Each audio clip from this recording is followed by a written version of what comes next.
¿Ya conoces las publicaciones del Centro Olof Palme? Te invitamos a conocer la seguridad ambiental en el Ártico ante los efectos del cambio climático en el siglo XXI. Escrito por Ángel Eduardo Rivera y con un estudio introductorio de María Cristina Rosas. En esta obra aprenderás sobre la geopolítica de las regiones polares, la relación entre medio ambiente y seguridad, los efectos del cambio climático en la economía, la biodiversidad y los pueblos originarios del Ártico, y las implicaciones a nivel mundial.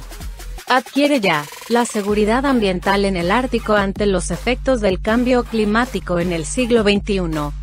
Envíanos un mensaje a través de nuestras redes sociales para adquirir esta y otras obras del Centro Olof Palme México. Contáctanos hoy mismo.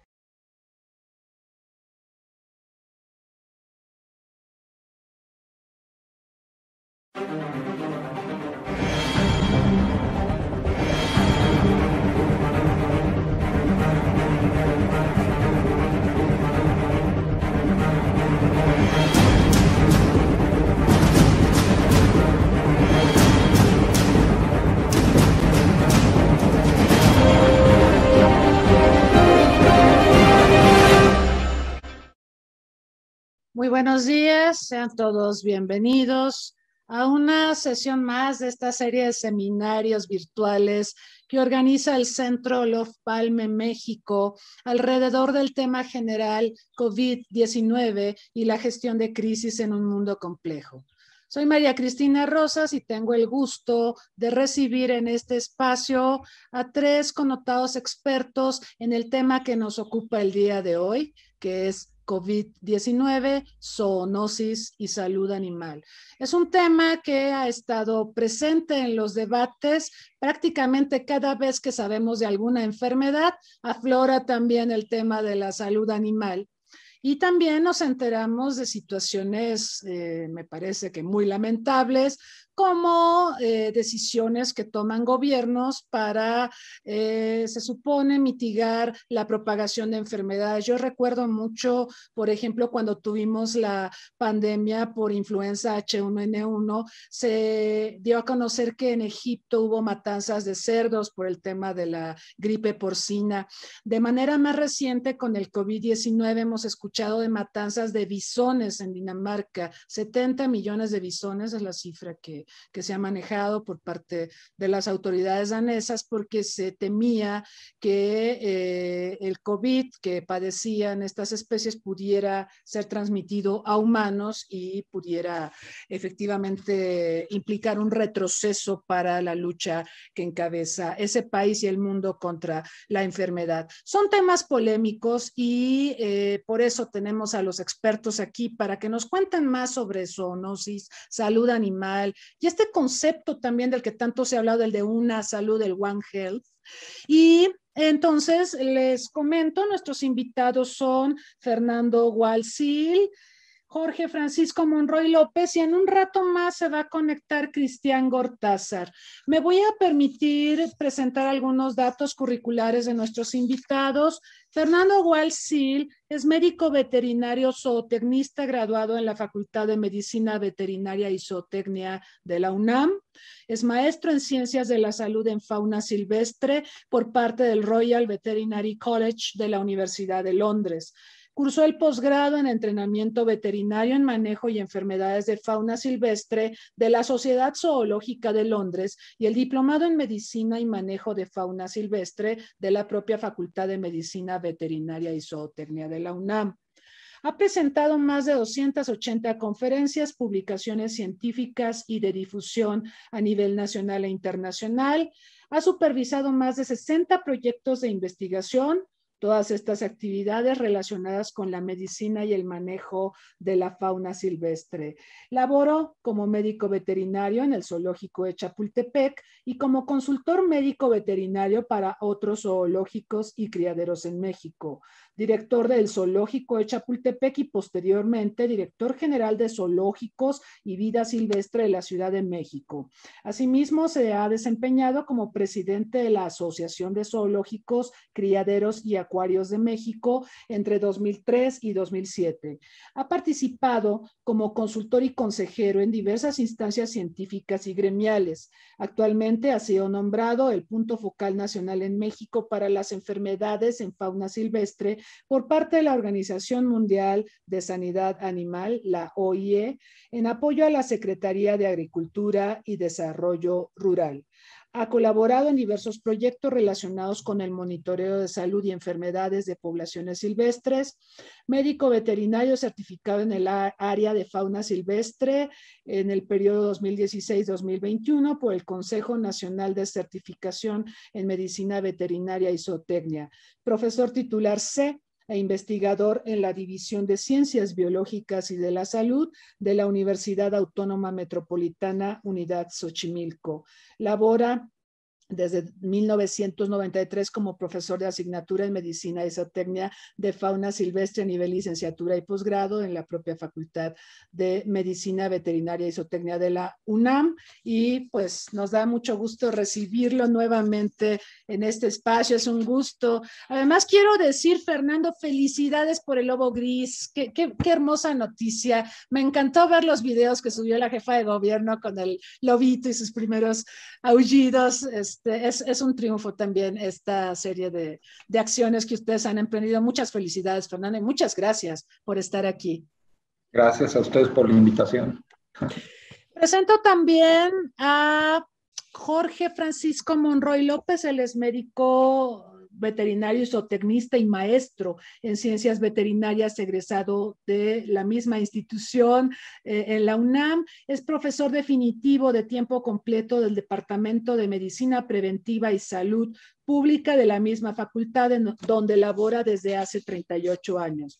Cuenta con un diploma de especialidad en One Health obtenido en la Universidad de Copenhague en Dinamarca. Ha recibido diversos reconocimientos, entre ellos el Premio Constantino Ordóñez por el mejor trabajo de tesis asesorado en la Facultad de Medicina Veterinaria y Zootecnia de la UNAM en 1995. Tiene el Premio Pedro Hacha por el mejor trabajo del área de salubridad pública veterinaria del continente americano en 2004. Ha recibido la Cátedra José de la Luz Gómez, Premio Gustavo Vaz Prada por el mejor programa de servicio social denominado Implementación de Buenas Prácticas de Captura en Pulpo en Campeche para la exportación a la Unión Europea. Imparte las asignaturas de Epidemiología Veterinaria e Inocuidad y Calidad de los Alimentos de Origen Animal de licenciatura y Epidemiología de las Enfermedades Transmitidas por Alimentos, Ecología Microbiana de los Alimentos y Saneamiento Ambiental de posgrado. Es miembro del Consejo Técnico Consultivo Nacional de Salud Animal, CONASA, desde 1999 y participa en los comités de vigilancia epidemiológica, salud y producción acuícola e inocuidad de los alimentos. Fue subdirector de análisis de riesgo del SENACICA de 2008 a 2011, presidente de la Asociación Mexicana de Epidemiología Veterinaria de 2006 a 2008, vicepresidente del CONASA de 2007 a 2009, tesorero de la Federación de Medicina Veterinaria y Zootecnia de 2005 a 2009 y secretario académico del posgrado de la Facultad de Medicina Veterinaria y Zootecnia de la UNAM de 2001 a 2008. Ha organizado y coordinado programas de maestría y doctorado en Ciencias de la Producción y la Salud Animal en 2006, 2002, 2008, el Congreso Mundial de Brucelosis en 2005, el Internacional de Epidemiología en 2007, 2 de Sanidad e Inocuidad Acuícola en 2012 y 2013, 3 de Acuacultura de 2013 a 2015 y 1 de Sanidad, Inocuidad y Bienestar Acuícola y Pesquero en 2019. Actualmente también es consultor y asesor en análisis de riesgo, vigilancia epidemiológica e inocuidad alimentaria, miembro de la Asociación Nacional de Médicos Veterinarios Especialistas en Acuacultura y coordinador académico del Diplomado Virtual de Epidemiología Veterinaria que imparte la Universidad de Zacatecas con la Federación de Colegios y Asociaciones de Medicina Veterinaria y Zootecnia de México. Es un gusto, un honor tenerlo con nosotros. Francisco Monroy, bienvenido. Muchas Finalmente gracias, les presento Finalmente les presento, gracias a Cristian Gortázar. Él se va a conectar un poquito más tarde. Él defendió su tesis doctoral en la Universidad de Zaragoza, en España, en 1997. Es catedrático de Sanidad Animal en el Instituto de Investigación en Recursos Cinegéticos, un centro mixto entre la Universidad de Castilla-La Mancha y el CSIC en Ciudad Real.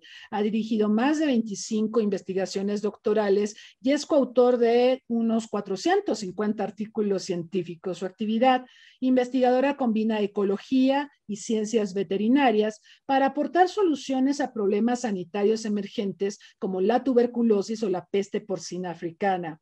Actualmente dirige el grupo de investigación Sanidad y Biotecnología Sabio. Esos son nuestros invitados para el día de hoy. Entonces vamos a tratar de aprovechar lo más posible el tiempo de que disponemos, porque siempre es poquito, nunca nos alcanza para hablar de todo lo que quisiéramos. Y le voy a pedir, por favor, a Francisco Monroy que haga el uso de la palabra. Muchas gracias. Voy a compartir la pantalla para la presentación. No sé si se escucha bien porque traigo audífonos porque mi hija estaba en clases para que Se no esté escucha yendo. muy bien. Sí, perfecto. Muy bien.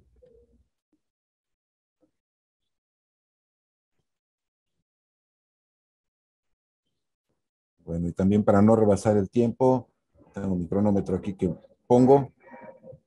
Luego me aloco y ya llevo 40 minutos y no paro.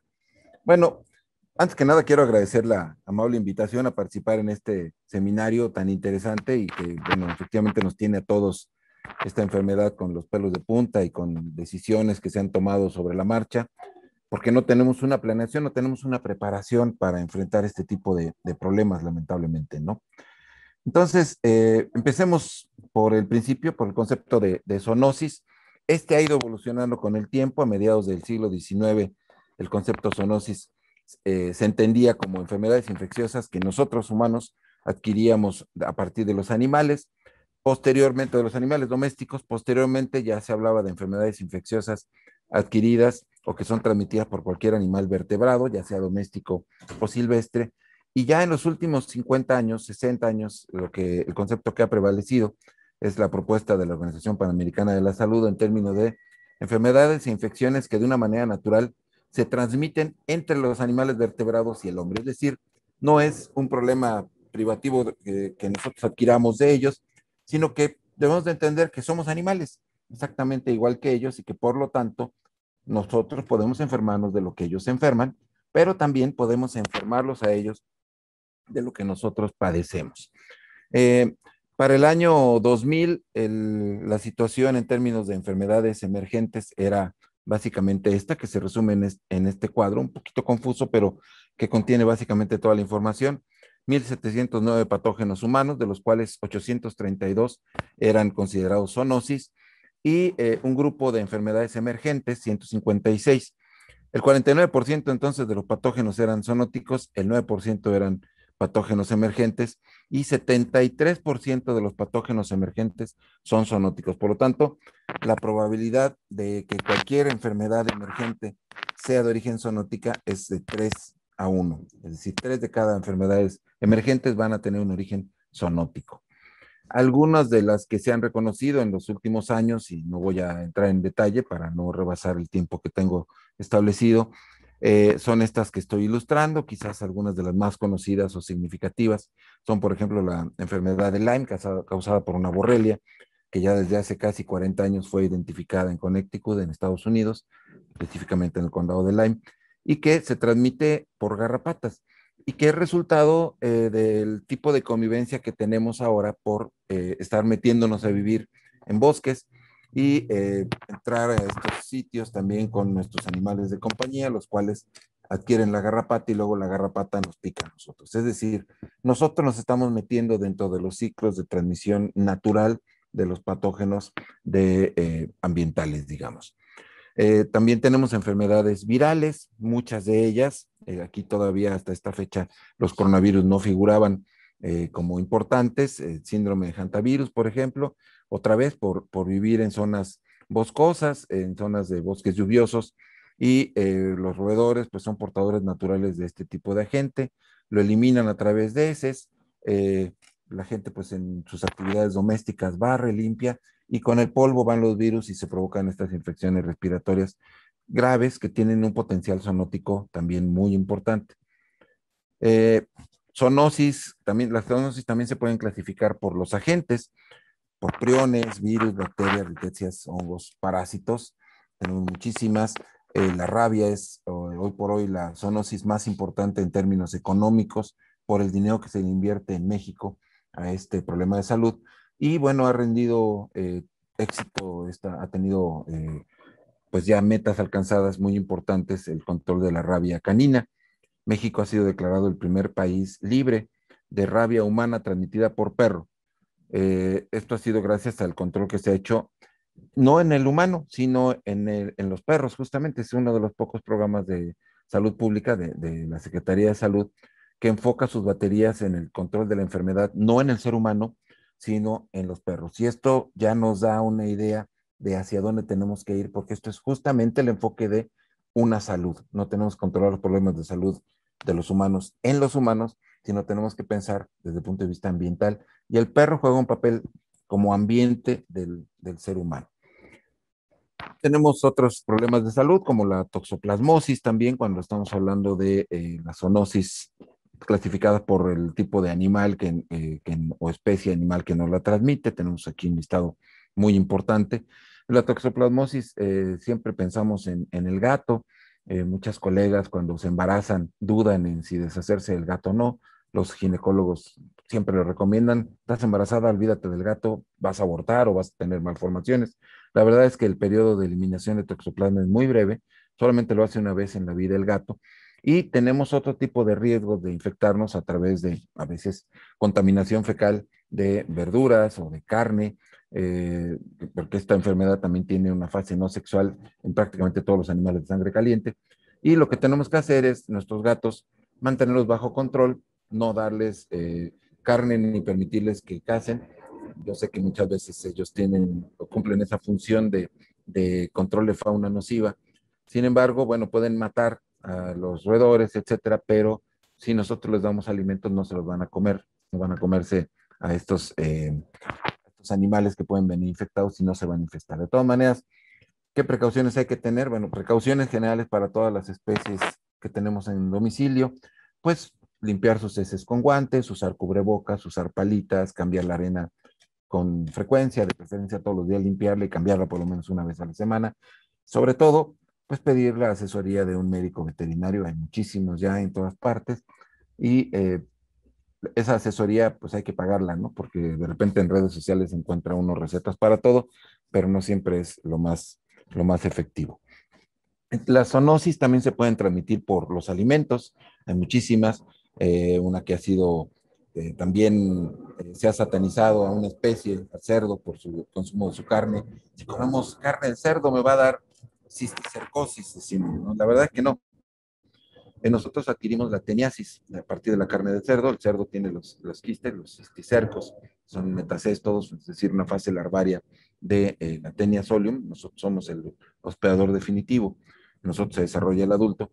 Eliminamos los proglótidos con las heces, y si le damos de comer estas heces a los cerdos, como se hace en muchas comunidades, o por el hábito de la defecación al aire libre, entonces pues los cerdos se alimentan de esto, desarrollan el cisticerco, y es la forma en que se infectan. Nosotros nos vamos a infectar el cisticerco si nosotros consumimos las heces humanas, ya sea directamente, lo cual, bueno, habitualmente es poco frecuente que uno lo haga de manera consciente, pero sí por el mal higiene de las manos del manipulador o preparador de alimentos, que podemos ser nosotros mismos o alguien que nos prepare un alimento en la calle o donde sea.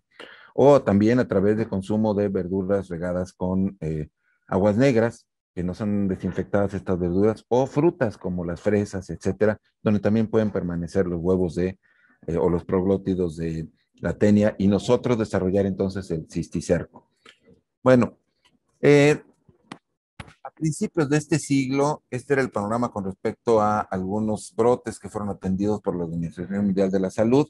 Aparecen aquí E. coli O157, algunos agentes que han aparecido en las listas que ya mostré, esta enfermedad de Lyme, virus del Nilo, encefalopatía espongiforme bovina o vacas locas en el Reino Unido y que se había diseminado ya el resto de Europa, el virus Nipah, los de influenza que siempre nos han dado mucho temor porque se ha esperado una pandemia que provenga del sudeste asiático con una variable de influenza de origen probablemente aviar y que se adapte al organismo humano y que a partir de ahí pueda diseminarse de humano a humano para el resto del planeta. Y surgieron por primera vez los coronavirus ya importantes en ciertas zonas. El agente causal de la enfermedad que se llamaba síndrome agudo respiratorio severo, el SARS-1, dijéramos, SARS-CoV-1, no era uno porque era el único en ese momento, pero es cuando empieza a aparecer. Unos años después, ya para este mapa es de septiembre de 2017, aparece ya el hermanito menor del SARS, que es el MERS. Aquí lo vemos ya en algunas partes, el síndrome respiratorio del Medio Oriente, es otro coronavirus que también logró diseminarse hasta diversas partes del planeta, pero que afortunadamente, pese a que ambos, tanto el SARS-CoV como el MERS-CoV, tenían un potencial patógeno o letal mucho más alto que el que actualmente tenemos, por fortuna se diseminaban con menor facilidad y esto de alguna forma autolimitó los brotes de aquel entonces. Pero vemos que se ha seguido buscando aquí influenza, siguen apareciendo nuevos virus de influenza y el panorama de potencial de zoonosis sigue aumentando. Ya tenemos Zika, ya tenemos chikungunya, en fin, algunos otros agentes que nos han estado dando dolores de cabeza en los últimos tiempos. Y bueno, nuevas amenazas, ¿no? Se incluyen aquí en este mapa el anthrax o el uso en general de agentes para bioterrorismo que no son naturales, pero que de hecho la discusión actual en torno al SARS-CoV-2 es si realmente surgió espontáneamente en la naturaleza o si fue creado con un posible uso potencial para bioterrorismo, guerra biológica, etcétera, ¿no? ¿Por qué nos estamos enfrentando a todos estos problemas ahora? Bueno, existe una situación, el mundo en términos relativos se ha reducido. A mediados del siglo XIX nos tardábamos prácticamente un año, bueno, no nos tardamos, soy viejo, pero no tanto, la humanidad tardaba un año en dar la vuelta al planeta.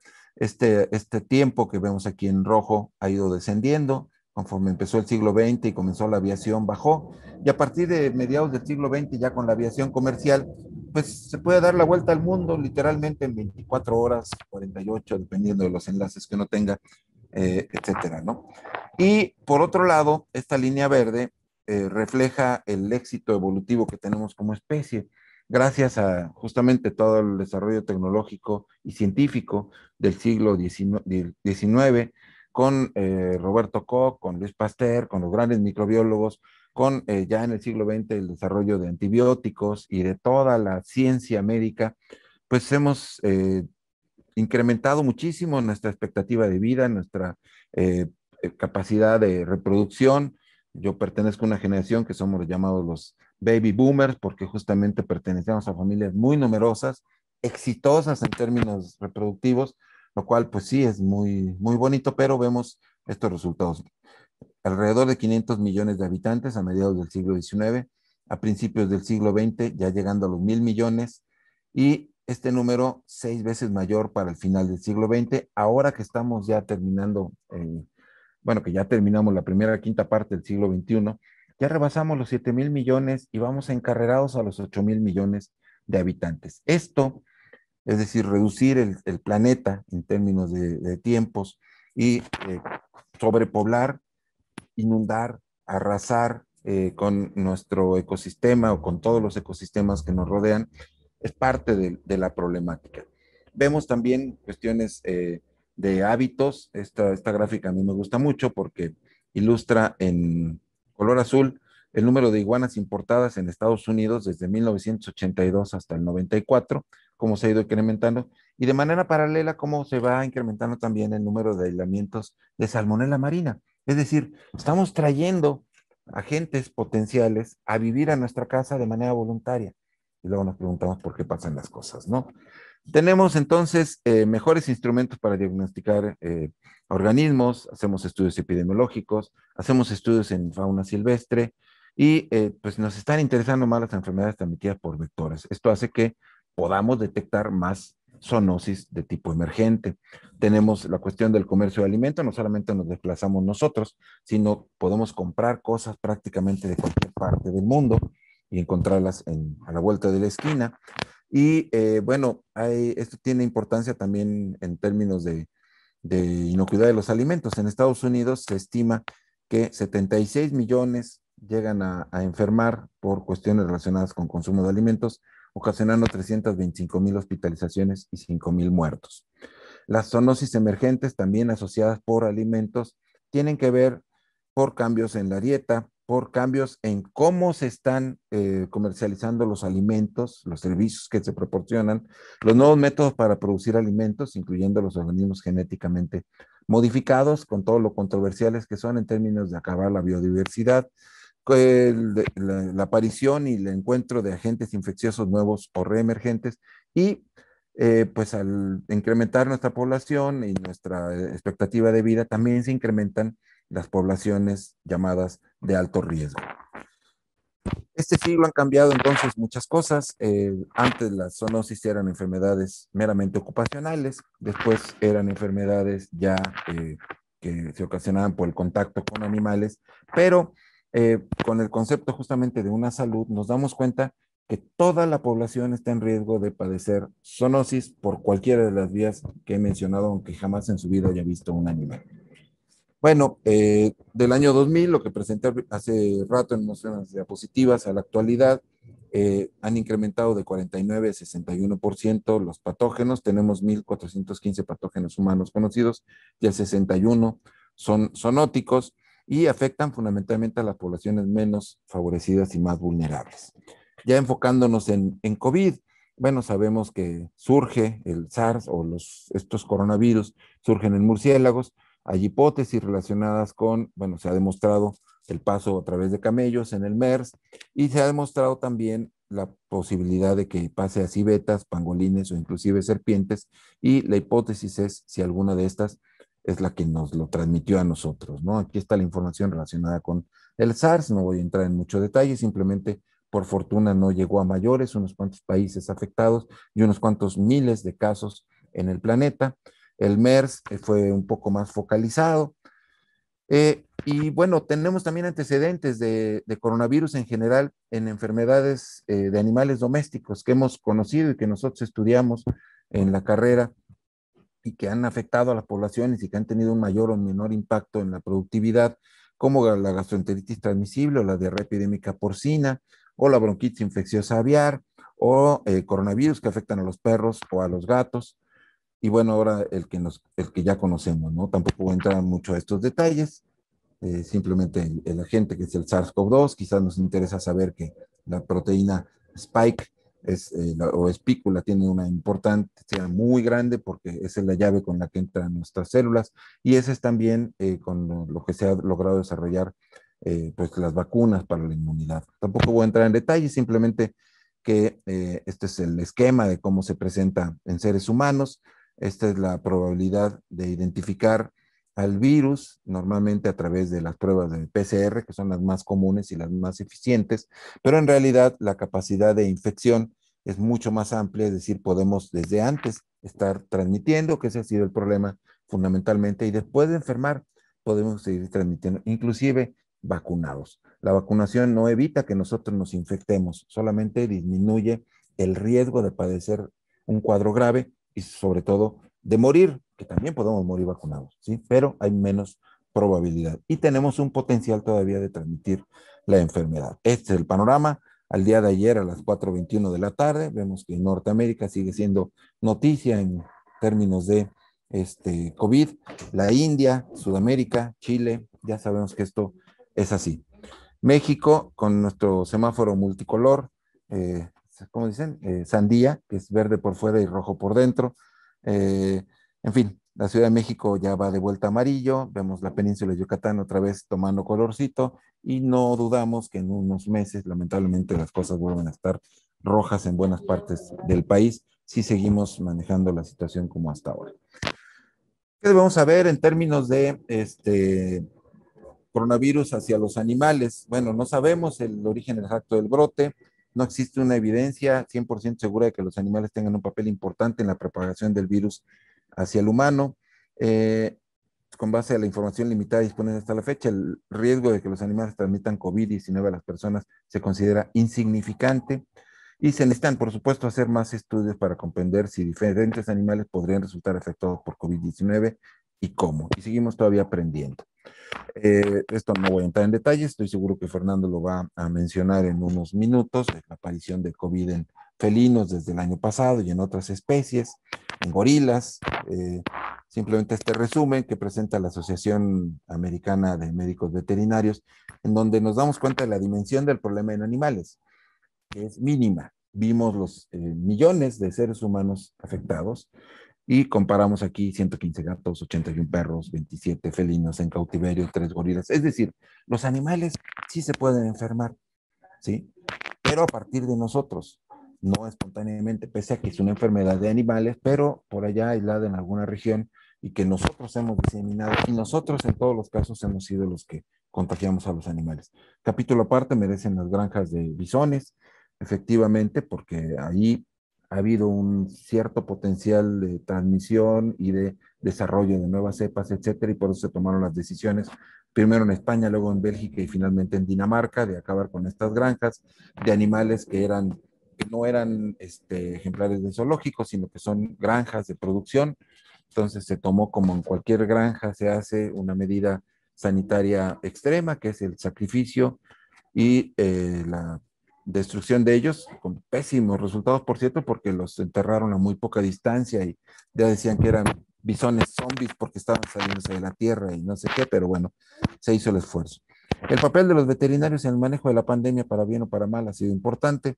En Alemania un veterinario está a cargo, en las Islas Feroe, que son dependientes del gobierno de Dinamarca, pero un poco independientes, también el control lo ha llevado un médico veterinario. En México tenemos innumerables ejemplos, uno de los que más orgullo nos da es el doctor Bernardo Lozano Dubernard, que está al frente de Avimex, que él ha trabajado con coronavirus toda su vida y que bueno, actualmente está al frente del equipo que desarrolla la vacuna Patria, que está promoviendo el gobierno, pero hay otras que está desarrollando en nuestra propia facultad, en la UNAM, y también otra por parte de la Universidad de Querétaro. Se están desarrollando vacunas para animales, Rusia ya tiene una, Zoetis en Estados Unidos también tiene, pero todavía no recomendamos que se empiecen a aplicar de manera masiva. Si estamos hablando del número de perros y gatos que están afectados, sería realmente absurdo pensar todavía por el momento en vacunaciones. No sé, el año que entra, más adelante, pero pues los laboratorios se están preparando para tener esa herramienta o quizás en condiciones especiales. Ya para cerrar, el esquema de una salud lo hemos visto trabajando en otras condiciones. Esta es la fiebre del Valle del Rift. Se analiza cómo se presenta la enfermedad, cambios de temperatura, lluvias, proliferación de mosquitos, se amplifica el virus. En animales silvestres se presentan brotes ahí y después, animales domésticos, perdón, y después llegan los brotes a seres humanos.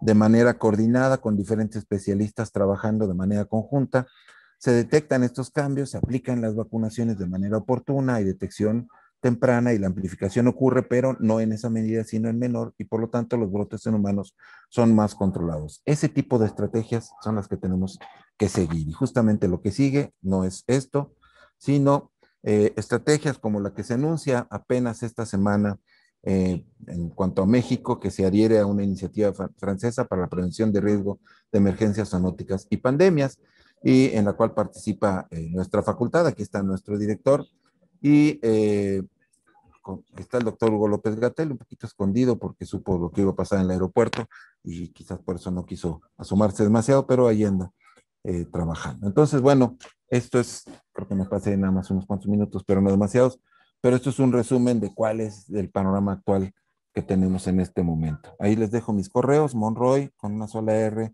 con Y, 1959 arroba, lo tengo en hotmail.com y tengo la versión también en gmail.com y mi correo institucional jfml, que son mis iniciales, Jorge Francisco Monroy López arroba unam.mx, para las dudas que no se pudieran aclarar durante el seminario. Muchas gracias. Muchas gracias a Francisco Monroy por esta espléndida presentación que nos recuerda el papel tan importante que desempeñan los veterinarios para combatir la enfermedad a partir de todos estos conocimientos que a veces no valoramos debidamente. Él nos habla de varios temas relevantes, la rabia como un éxito de México, catalogado como primer país libre de rabia humana transmitida por perros. ¿Sabe, Francisco? Me estaba acordando de que incluso a nivel gobierno hubo campañas muy decisivas para promover la vacunación de perros. Incluso hubo películas que fomentaban medidas de salud pública. Hay una que recuerda mucho, 6 días para morir. Me acuerdo mucho de esa película, cómo me traumó. Yo la vi siendo pequeña. Y era una invitación a la sociedad a vacunar a los perros y bueno, efectivamente hemos tenido mucho éxito con eso. Ojalá lo pudiéramos replicar con otras tantas afecciones. Me hizo recordar también Chagas, que es un problema endémico de salud pública en toda América Latina y cómo también el calentamiento global, el cambio climático está modificando la manera de operar de la zoonosis, ¿no? Antes Chagas, pues lo veíamos en zonas cálidas, rurales, con cierto tipo de viviendas, pero poco a poco Chagas se ha ido manifestando y progresando en otras latitudes, incluso en latitudes frías, en Europa, en Estados Unidos, Canadá. También, bueno, muy importante toda la explicación que nos da sobre cómo ha cambiado el estudio de la zoonosis y, por supuesto, el papel de los humanos. Siempre hemos puesto al ser humano en el centro de las preocupaciones y no nos ponemos a pensar que nosotros también somos transmisores de enfermedades. Entonces, creo que los puntos que ha tocado han sido formidables, muy, muy importantes y nos ayudan a tener otra visión sobre la problemática tan dramática que nos aqueja y le agradecemos mucho su presentación. Ahora le voy a pedir a Fernando Gual que haga uso de la palabra, por favor. Muchas gracias. Voy a compartir pantalla. Sí, ya estoy ahorita.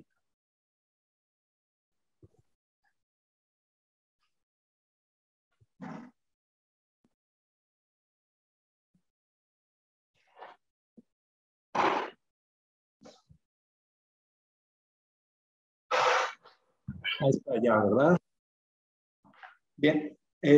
Seguramente algunos de los datos y conceptos, pues vamos a ser un poco repetitivos de lo que presentó el doctor Monroy, pero bueno, esa es nuestra chamba, ¿no? Como veterinarios, difundir lo que está sucediendo y qué relación tiene con nuestra labor y con lo que estamos enfrentando hoy en día, ¿no? Ahí nada más para recordar esta foto, es un pequeño mustélido, pariente, no tan cercano, pero dentro de los mismos grupos de carnívoros que los bisones. Este es un zorrillo pigmeo que habita en la Reserva Ecológica del Pedregal de San Ángel, ahí en la UNAM, y que muchos no sabemos que existen y que andan por ahí, ¿no? De repente nos llega el olor y solo por eso los conocemos hasta que logramos empezar a capturar algunos, y es un estudio de enfermedades. Precisamente eso es lo que tendríamos que estar haciendo, estudiar estas enfermedades, estamos aprendiendo sobre la marcha. Mucho de lo que desconocíamos de este coronavirus hace año y medio, pues ahora lo sabemos. Es muy fácil en retrospectiva hacer recomendaciones y decir debieron de haber hecho esto, pero pues se está aprendiendo sobre la marcha. Fue fabuloso hace 3 días escuchar la ovación que le dieron a la doctora que fabricó, que participó en la fabricación de la vacuna en Reino Unido, en Wimbledon. Es fabuloso escuchar eso, ¿no? Eso es lo que deberíamos de estar haciendo, ¿no? Aplaudir a nuestros científicos que están al pie del cañón y están en el frente contra el coronavirus, y toda la gente dedicada a la salud que están combatiendo la enfermedad, y de lo que estudiamos hace algunos años en la carrera, de lo que fue la historia de las enfermedades, que leímos muchos libros de todas esas historias, a lo que está sucediendo ahorita. Es fabuloso que en menos de un año estemos viendo que hay una vacuna y que está salvando a millones de personas alrededor del mundo. Eso es fabuloso y nos tocó vivirlo, ¿no? En este momento precisamente es parte de la historia ahora que nosotros estamos viviendo y enfrentando, y los avances científicos son impresionantes hoy en día. Cuando antes esperábamos muchos años por las vacunas de algunas enfermedades, ahora la tenemos en menos de un año, y pues se está salvando gracias a la ciencia a millones de vidas de humanos. Entonces, eso yo creo que es algo positivo dentro de todo esto que estamos viviendo, que sentimos que no vemos la luz al final del túnel. Creo que la estamos viendo, y eso es gracias a la ciencia y a la gente que está, a pesar de muchas situaciones, de que la ciencia no es prioridad en el mundo, hay otras prioridades, y gracias a que gente que se ha dedicado a esto durante estos años, pues está dando frutos que están beneficiando a la totalidad de la humanidad, ¿no? ¿Qué pasa con la salud? Ya mencionaba el doctor Monroy los términos. ¿Qué es la salud? Bueno, la salud depende de muchos factores, ¿no? Desde la salud en un lugar en específico, en un país en específico, va a tener variaciones con respecto a otras áreas del mundo, a otros países del mundo, dependiendo de la cultura, las disparidades sociales, de cómo se comporta uno ante si tenemos la costumbre de lavarnos las manos o por alguna razón no lo hacemos. Todo eso impacta en el estado de salud y enfermedad de cada individuo y de cada población, de cada país. La educación y el comportamiento de cada persona es fundamental para mantener la salud. El cambio climático, medio ambiente, ahorita más adelante comentamos al respecto, la economía y la política. Hay países que no están teniendo el apoyo que deberían tener en cuanto a vacunación, y estamos viendo los resultados. Otros que ahí la llevamos con la vacunación, cada vez se acerca más a la totalidad de los grupos por edad, que así se escogió en México, y pues se va avanzando, ¿no? En algunos países más rápido que en otros. Entonces la economía de cada país y la política y las decisiones políticas impactan en la salud de la gente, ¿no? Y en consecuencia, y en relación a pues, la salud de animales también, ¿no? ¿Qué otros elementos hay inmiscuidos en la salud? Pues el medio ambiente, las plantas y animales con los que convivimos, los alimentos que consumimos, el agua y la sanidad en general. Todos esos son elementos que impactan en la salud del individuo y de las poblaciones. Esto es un concepto de hace muchos años, décadas. La salud de todos los organismos vivos, incluyéndonos al ser humano, es una manifestación de la salud del medio ambiente. Hoy en día hablamos de una salud, bueno, el concepto, aunque no se llamara de esa forma, está ahí presente desde hace mucho tiempo. Le estamos dando forma ahora a todo ese concepto, ¿no? Y es manifestación del estado de salud del medio ambiente y de todos aquellos que forman parte de ese medio ambiente. Hay, como el dibujito ahí se ve, interrelaciones entre el pasto, el ratón, el bisonte, el lobo y en consecuencia el ser humano que anda por ahí también. Hay interacciones que a veces ni siquiera conocemos, ¿no? Entonces, con mayor razón hay que seguir estudiando estas interrelaciones entre unos y otros. ¿Qué está sucediendo? Hablando de fauna silvestre, pues hay una destrucción y fragmentación de hábitat. Hay introducción de especies que no deberían de estar ahí, pero que se liberan intencional o sin intención alrededor del mundo, y eso provoca diseminación de enfermedades y afectación a la fauna. Efectos secundarios a nuestras propias actividades, pues la agricultura, la minería, todas esas actividades tienen un impacto en el medio ambiente. Obviamente el cambio climático que tanto hablamos, contaminación del medio ambiente, pues es una consecuencia de nuestras actividades, y ahí resalto enfermedades, es una consecuencia de lo que está impactando a nuestras poblaciones, hablando de animales silvestres.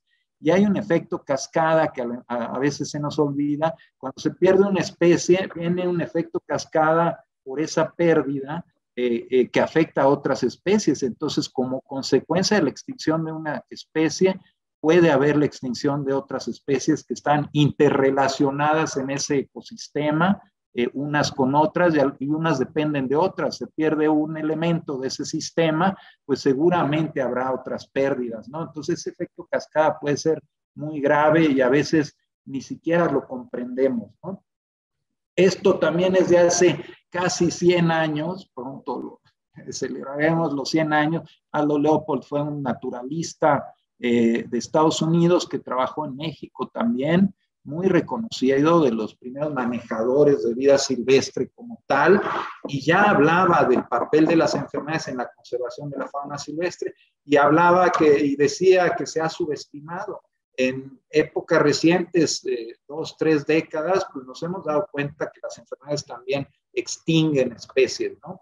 Hay algunas cifras que ya mencionó el doctor Monroy, depende de la fuente que uno consulte, pero del 70, 60, 76 hasta el 80% de las enfermedades infecciosas emergentes son zoonosis, ¿no? Cada año aparecen 5 nuevas enfermedades, 3 de las cuales son de origen animal, más o menos son los cálculos que se tienen. Algunos de estos, lo comentaban hace rato, pues pueden ser utilizados, la mayor parte de los agentes patógenos que utilizan para el bioterrorismo son zoonóticos, ¿no? Que esas enfermedades infecciosas emergentes se deben a patógenos que o no conocíamos o que ya conocíamos y están regresando, ¿no? Como la tuberculosis podría ser un ejemplo, que tiene miles y miles de años presente en el ser humano asociada, y pues puede estar reemergiendo por diferentes situaciones, ¿no? Hasta la fecha, pues el VIH había sido la más importante que causó un impacto a nivel mundial. Creo que el COVID ya la desbancó, ¿no? Por supuesto, por todos los millones de gentes afectados, y incluso todos los países del mundo están siendo afectados. Ahí hay algunos otros ejemplos de enfermedades emergentes que ya había citado el doctor Monroy. ¿Cómo se dan este surgimiento, resurgimiento o dispersión de enfermedades, especialmente las zoonóticas? Pues hay muchos elementos, desde el desplazamiento natural de los vectores, que hoy en día está siendo afectado por el cambio climático, y esas garrapatas que transmiten la enfermedad de Lyme, que mencionaba el doctor Monroy, pues se están desplazando a otros lugares que antes no habían poblado. Entonces, eso está provocando la aparición o la dispersión de estos agentes patógenos, ¿no? Incremento en los viajes, pues como decía el doctor, pues en 24 horas le damos la vuelta al mundo, entonces podemos dispersar y a través de esos viajes por comercio, que ahora se disminuyeron mucho, hacemos ya muchas cosas como lo estamos haciendo ahorita por Zoom o por cualquier plataforma, y nos podemos conectar alrededor del mundo. Entonces las cosas van a cambiar, ¿no? Llegó el COVID para cambiar nuestra forma de vida y lo que estamos haciendo al planeta, ¿no? Y cómo podemos resolverlo, pues como lo estamos resolviendo en este momento, ¿no? Pero bueno, contaminación, fallas en la administración, un error en el otorgamiento de un permiso para importar a lo mejor un animal, un producto de origen animal, puede provocar una dispersión o una introducción de una enfermedad. Por eso es tan importante el trabajo que hacen los médicos veterinarios que están en puertos, aeropuertos y fronteras, al pie del cañón también, ¿no? Viendo que no introduzcan al país enfermedades exóticas que están en otras partes del mundo y que pueden entrar por una falla en esa administración, en ese trabajo, ¿no? La inmunosupresión, enfermedades que provoquen que en ciertos grupos de gentes enfermos de cáncer, que estén tomando drogas inmunosupresoras, Y como tratamiento, bueno, son grupos específicos que pueden ser más susceptibles a enfermedades, ¿no? Las guerras, disturbios civiles que provocan migración de gente, lo estamos viviendo, algo muy impresionante, cómo se mueve la gente de un país a otro por esas guerras, provocan movimiento de enfermedades, ¿no? Resistencia a fármacos de ciertos organismos, pues va a surgir algún organismo que sea resistente, como ya lo está viendo, a los antibióticos por un mal uso, bien lo mencionaba el doctor, un mal uso de los medicamentos indiscriminadamente sin receta, y eso tiene consecuencias en nuestra salud. Todo esto provoca ese surgimiento, resurgimiento, dispersión de enfermedades. ¿Qué impactos tiene? Pues obviamente en la salud pública lo estamos viviendo, la gente se enferma, se muere, provoca discapacidad. Entonces en la salud pública pues es una carga impresionante a la salud pública, ¿no? Nuestros impuestos, como decíamos antes, están trabajando, pues sí, nada más que no hay impuestos que alcancen con una pandemia de esta magnitud en ningún país. Vamos, todos hemos tenido problemas alrededor del mundo para atender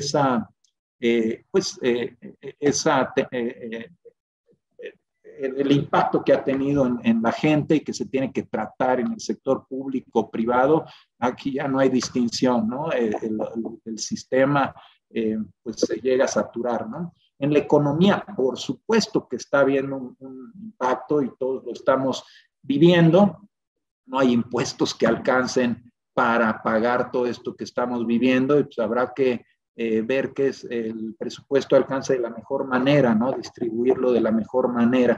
Y en la salud animal, el tema que nos ocupa a los médicos veterinarios, aunque como ya vieron, estamos también involucrados en temas de salud pública todos los días, ¿no? Todos los días hay médicos veterinarios que revisan ese huevo, ese jamón, esa carne que nos comimos a la mañana o a mediodía, y esa leche, y gracias a eso llega a nuestras mesas en buenas condiciones para no contagiarnos. Entonces, en la salud animal también hay impactos de estas enfermedades, disminuye la producción, disminuye el bienestar y la salud de los animales que atendemos, y en el caso muy específico de fauna silvestre, pues afecta la conservación de especies. Hay algunos esquemas fabulosos de lo que está sucediendo. Hay microbios y patógenos que han coevolucionado con su huésped durante millones de años, ¿no? Un patógeno poco exitoso es aquel que mata a su huésped, pues luego, como dicen, luego que infecta, ¿no? Luego que infecta si mata a su huésped. Entonces, la mayoría de patógenos pues han convivido con su huésped durante millones de años. Esos cambios que veíamos en el campo, en el impacto que tenemos a través de la contaminación y nuestras actividades, está provocando que entremos en contacto con esos patógenos, y que le llaman spillover o derrame hacia la vida silvestre y hacia el humano, es lo que está pasando y estamos viviendo precisamente en este momento, ¿no? Hay virus como el que estamos enfrentando que tienen una propiedad pandémica. Esto provocó hay diferencia entre algunos virus y otros. Tuvo una propiedad pandémica como tal, de origen animal, aparentemente, es lo que estamos viendo. Se está estudiando todavía, no tenemos toda la información que quisiéramos, ha avanzado muy rápido, pues falta información, hay que seguir estudiando, ¿no? Y esto pues puede llegar a animales domésticos, como ya lo estamos viendo, perros, gatos, entre otros, esos bisones famosos, y al ser humano. Y esto, una vez que llega al ser humano, pues nosotros nos empezamos a contagiar unos a otros, que es lo que estamos viendo. Ahorita el problema es la transmisión entre humanos, es lo que estamos enfrentando. Más que si viene de un gato, ocasionalmente a lo mejor alguien se contagia, lo estamos viendo, es entre humanos el problema actualmente. Entonces, hay ese derrame inicial, pues comparativo con lo que está sucediendo, pues sería un simple fuego que podemos apagar rápidamente, ¿no? al inicio de una pandemia, esto sucede. Si no podemos contener, pues esto se puede tornar en un fuego de los arbustos, que no es tan grave, todavía se puede contener, es una transmisión local. El ébola sucedió así, aunque afectó varios países en África, se contuvo en esos países gracias al trabajo de médicos, de veterinarios, de gente del sector salud, y lo contuvo y no se volvió una pandemia como estábamos muchos asustados de que el ébola se volviera una pandemia como lo fue el COVID, ¿no? Obviamente el COVID es el mejor ejemplo ya de un fuego como los hemos visto en algunas partes del mundo por este cambio climático que destruye todo a su paso y ya no hay forma de contenerlo. Eso es lo que estamos viviendo con el virus del COVID, ¿no? A medida que ese hábitat se fragmenta y se pierde, empieza a haber más contacto entre el ser humano y esos animales y su ecosistema, y eso es lo que está provocando esa interacción, que está provocando este brinco o derrame de enfermedades que habían coevolucionado con su huésped en vida silvestre, en las áreas naturales, que no teníamos contacto con él, y que llega un momento en que hay tanto contacto por la pérdida y fragmentación del hábitat que se derrama hacia el ser humano. Es precisamente lo que estamos viendo con esta y con otros ejemplos.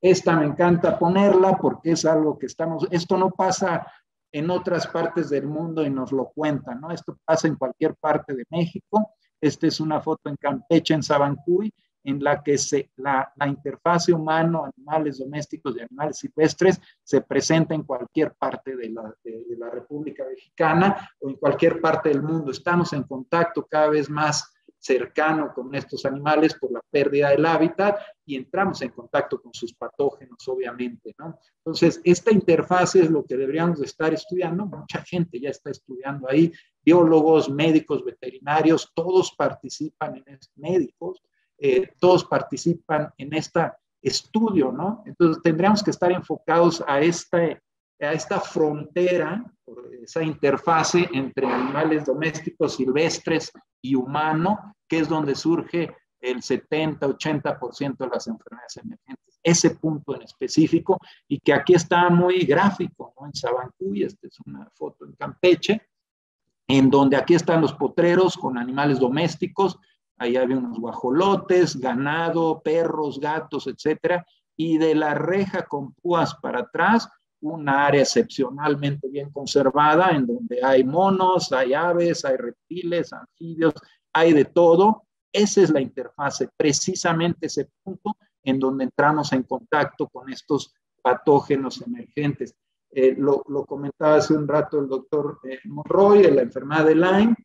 Algo que estamos perdiendo con esa pérdida de la biodiversidad es este servicio ecosistémico, que es el efecto de dilución que provoca la biodiversidad, de dilución de enfermedades. Entre más sano esté el ambiente, hay menos huéspedes que a lo mejor no son susceptibles a la enfermedad. Entonces, hay posibilidad de que esa garrapata no muerda a un animal que es susceptible y no llegue esa enfermedad al final del día al ser humano. Entre más degradado esté el hábitat, menos biodiversidad y más posibilidad de que esos roedores que están asociados a nuestra vida diaria, los ratones, entren en contacto con la enfermedad y nosotros entremos en contacto a través de ellos con la enfermedad. Entonces, ese efecto se pierde. Con la pérdida de la biodiversidad se pierde el efecto de la dilución, que es un servicio ecosistémico que nos da la biodiversidad y un medio ambiente sano, ¿no?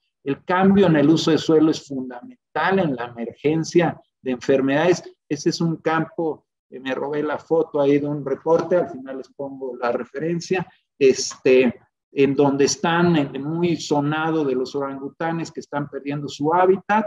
Ese es un campo de cultivo de palmeras, destruyen el hábitat para sembrar palmera, vean la magnitud de la pérdida del hábitat, y ahí están los orangutanes sobreviviendo como pueden, y ese cambio en el uso de suelo provoca enfermedades. Específicamente en Borneo, el incremento en la malaria se debe a estos contactos que hay en esas áreas naturales que se están perdiendo. Y como eso hay muchos ejemplos, ¿no? Por la expansión del ser humano, el cambio de uso de suelo y otras diferentes razones por las que se están presentando estas enfermedades. No se diga, este es tristísimo verlo, ¿no? Es un decomiso de pangolines que también, a lo mejor mucha gente no sabía que era un pangolín, pues es una especie que está asociada al tráfico ilegal de especies en peligro de extinción y que se usa como parte de la medicina tradicional en Asia, y que pues ese contacto con esos animales aparentemente pues pudo tener que ver con el origen del COVID. Todavía no está corroborado, pero pues el virus es muy similar, al igual que el virus que encontraron en murciélagos de herradura. Estamos buscando, bueno, los investigadores están buscando de dónde llegó para tratar de dilucidar qué pasó, ¿no? En un origen. Pero esto puede pasar en cualquier momento con algún otro patógeno, ¿no? Ese contacto que tenemos. Hay algunos ejemplos, ahorita les pongo la referencia, de animales que se han relacionado con el tráfico ilegal y que de alguna u otra forma se han relacionado con alguna emergencia de alguna enfermedad como el ébola, la viruela del mono, todas son zoonosis, ¿no? Obviamente el SARS, el MERS, entre otros, ¿no? En animales ya se presentó el SARS, hay algunos casos de zoológico, tigres, leones, gorilas, obviamente perros y gatos, minks, bisones, entre otros, ¿no? Ya se está presentando, hay algunos que sabemos que no son susceptibles, algunas aves, el ratón, cuyo, cerdo, aparentemente no son susceptibles. En algunos ya se confirmó la infección natural, generalmente de un humano que lo contagió. En otras especies de laboratorio en laboratorio ya confirmaron la infección, no de manera natural, pero se podría presentar naturalmente en un momento dado si se dan las condiciones. Y de acuerdo a la simulación en computadora, pues hay varias especies que podrían ser susceptibles. Algunas de ellas, los que nos dedicamos a fauna silvestre, pues estamos preocupados porque esto podría brincar y extinguir una especie definitivamente, ¿no? Esas son bueno, las simulaciones por computadora de la similitud que hay entre los receptores de una especie y otra, y dependiendo de eso, pues se sabe o se cree saber que son más susceptibles de otros. Esta se me hace una imagen, es de chiste, pero no es ninguna broma, ¿no? La pérdida de esa biodiversidad es un problema a nivel global que hemos menospreciado.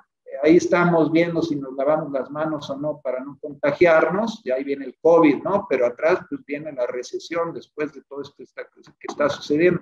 El cambio climático, que le han dado tanto énfasis, hay organizaciones internacionales dedicadas al cambio climático, y algo igual o más grave que el cambio climático es el colapso de la biodiversidad. Precisamente ese efecto que hablaba, de efecto de dilución, imagínense lo que se viene encima con esa pérdida de la biodiversidad, toda esa intrincada relación que hay entre una especie y otra, que han mantenido sus propias enfermedades en su medio ambiente, ese foco natural de la enfermedad que le llamamos, y ahora nos estamos metiendo ahí por esa pérdida de la biodiversidad y está destruyendo ese pseudoequilibrio que pudiera existir en sus propios ecosistemas. Y se viene esto y más, ¿no? No por ser fatalista, pero se nos está olvidando que la pérdida de la biodiversidad es algo sumamente grave, que no se le ha dado la difusión que deberíamos, ¿no? Para no ser fatalista, ¿qué hay que hacer? Pues ponernos a trabajar en conjunto, ¿no? Esto es un trabajo multidisciplinario, transdisciplinario. A nosotros en el ámbito de la conservación de especies silvestres hablamos de medicina de la conservación, pero en realidad es un concepto prácticamente igual, con algunos pequeños detalles, al concepto de una salud, ¿no? Tenemos que ver esto como una salud, ¿no? La salud y enfermedad de los animales domésticos y silvestres, del ecosistema y de los propios humanos están ligados unos con otros, ¿no? A través de estas interrelaciones que a veces no entendemos al 100%, pero está ahí, ¿no? Hay una relación importante y en el concepto de medicina de la conservación, pues hablamos de salud del ecosistema, de animales domésticos y silvestres, del humano, todos en su conjunto para promover una salud ecológica, ¿no? De una forma holística. ¿Quiénes intervenimos en esta promoción de salud? Pues biólogos, ecólogos, epidemiólogos, administradores, economistas, sociólogos, médicos, veterinarios, agrónomos, todos intervenimos, ¿no? Entonces, esto es un trabajo de equipo, tenemos que aprender a trabajar en equipo y hay muchos equipos trabajando alrededor del mundo en esta situación de enfermedades, pero se requiere más gente y más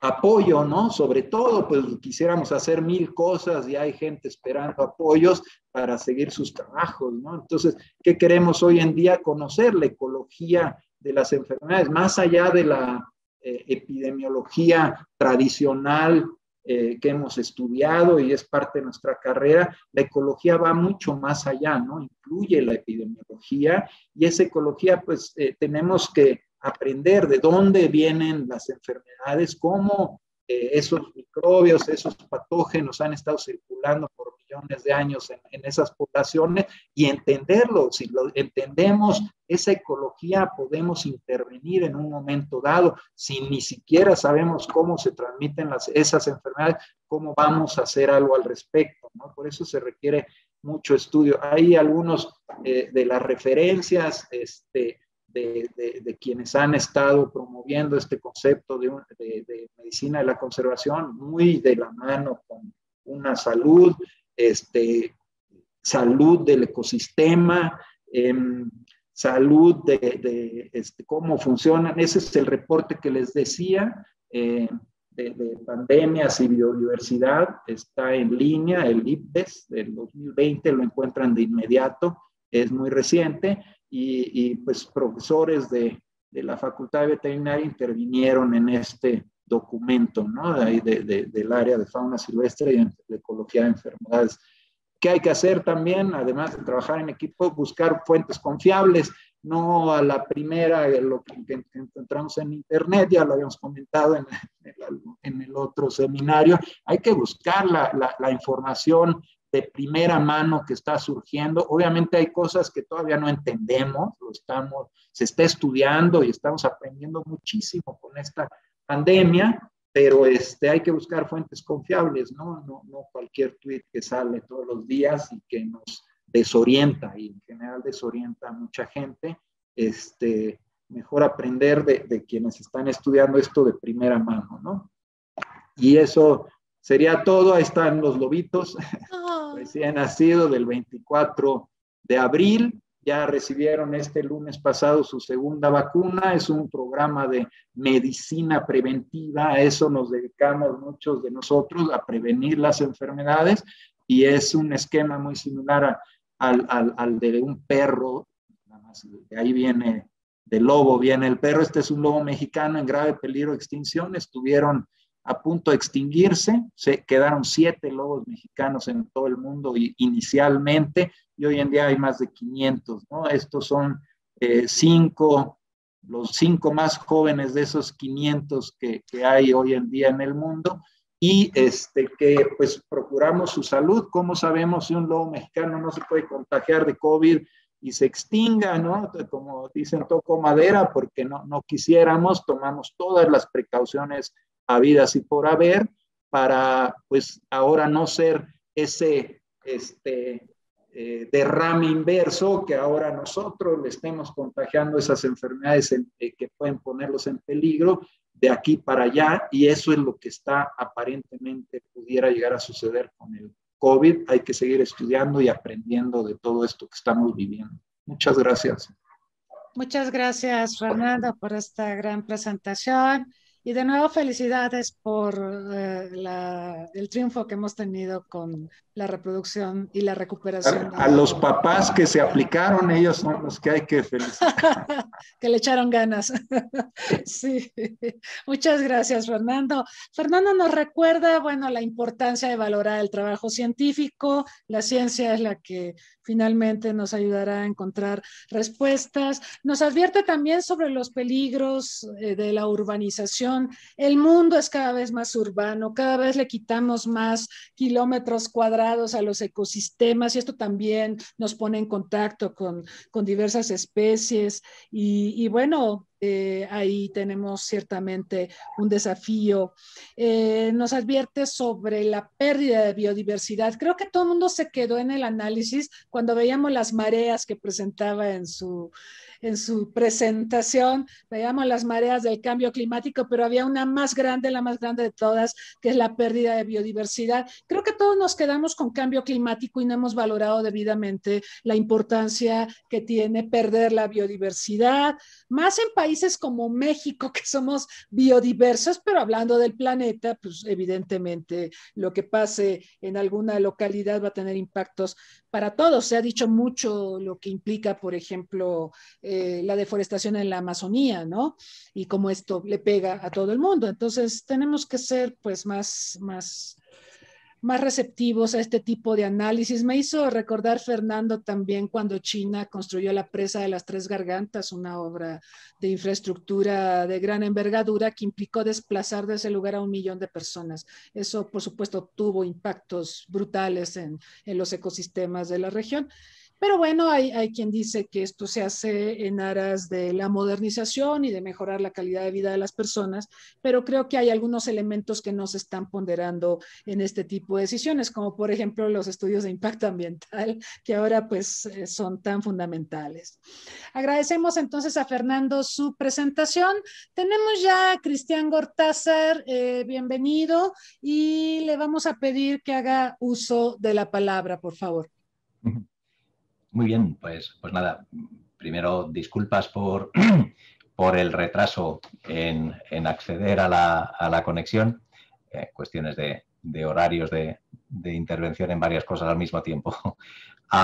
Y nada, voy a poner la presentación en pantalla completa y voy a hablar un poquito de lo que ya estábamos hablando, es decir, de los impactos de COVID-19 en el mundo de la sanidad animal. Yo quizás desde un punto de vista un poco más del entorno ganadero que del entorno de animales de compañía, aunque de todo tocaremos un poco. Yo creo que lo interesante además va a ser después el debate que podamos tener.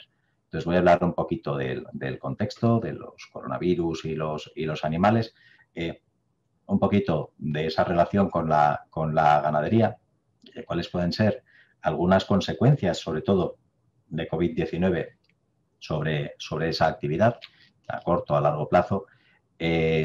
Y finalmente, pues bueno, pensar un poco en qué es lo que podemos aprender de otras crisis y un poco cuánto nos queda para salirnos de esta, ¿no? Cuál es un poco el camino inmediato.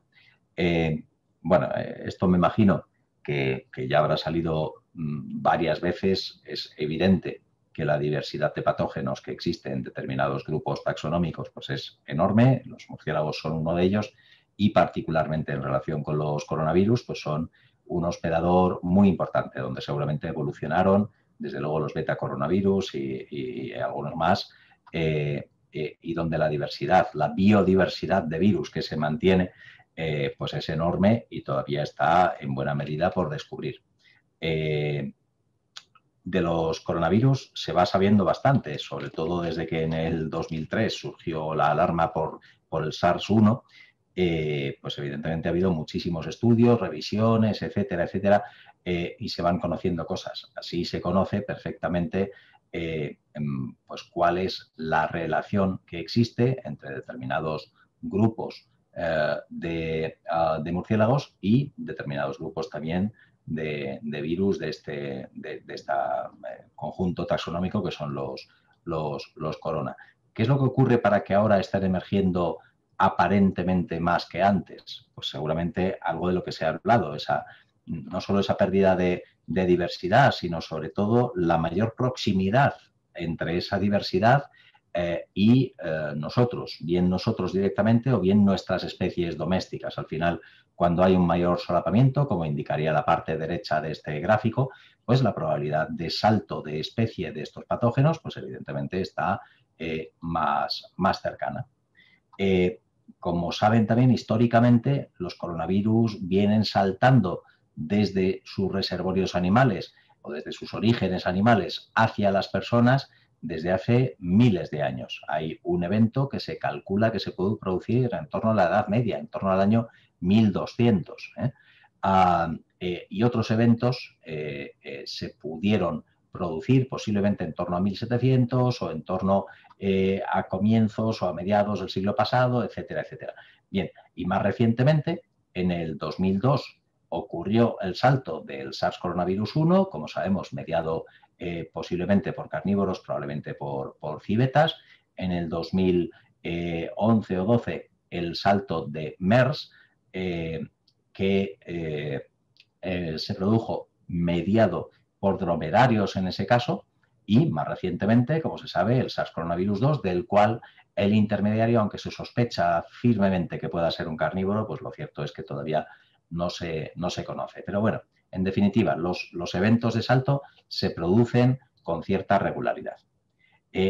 ¿Cuáles son las causas de eso? Pues es muy difícil de saber.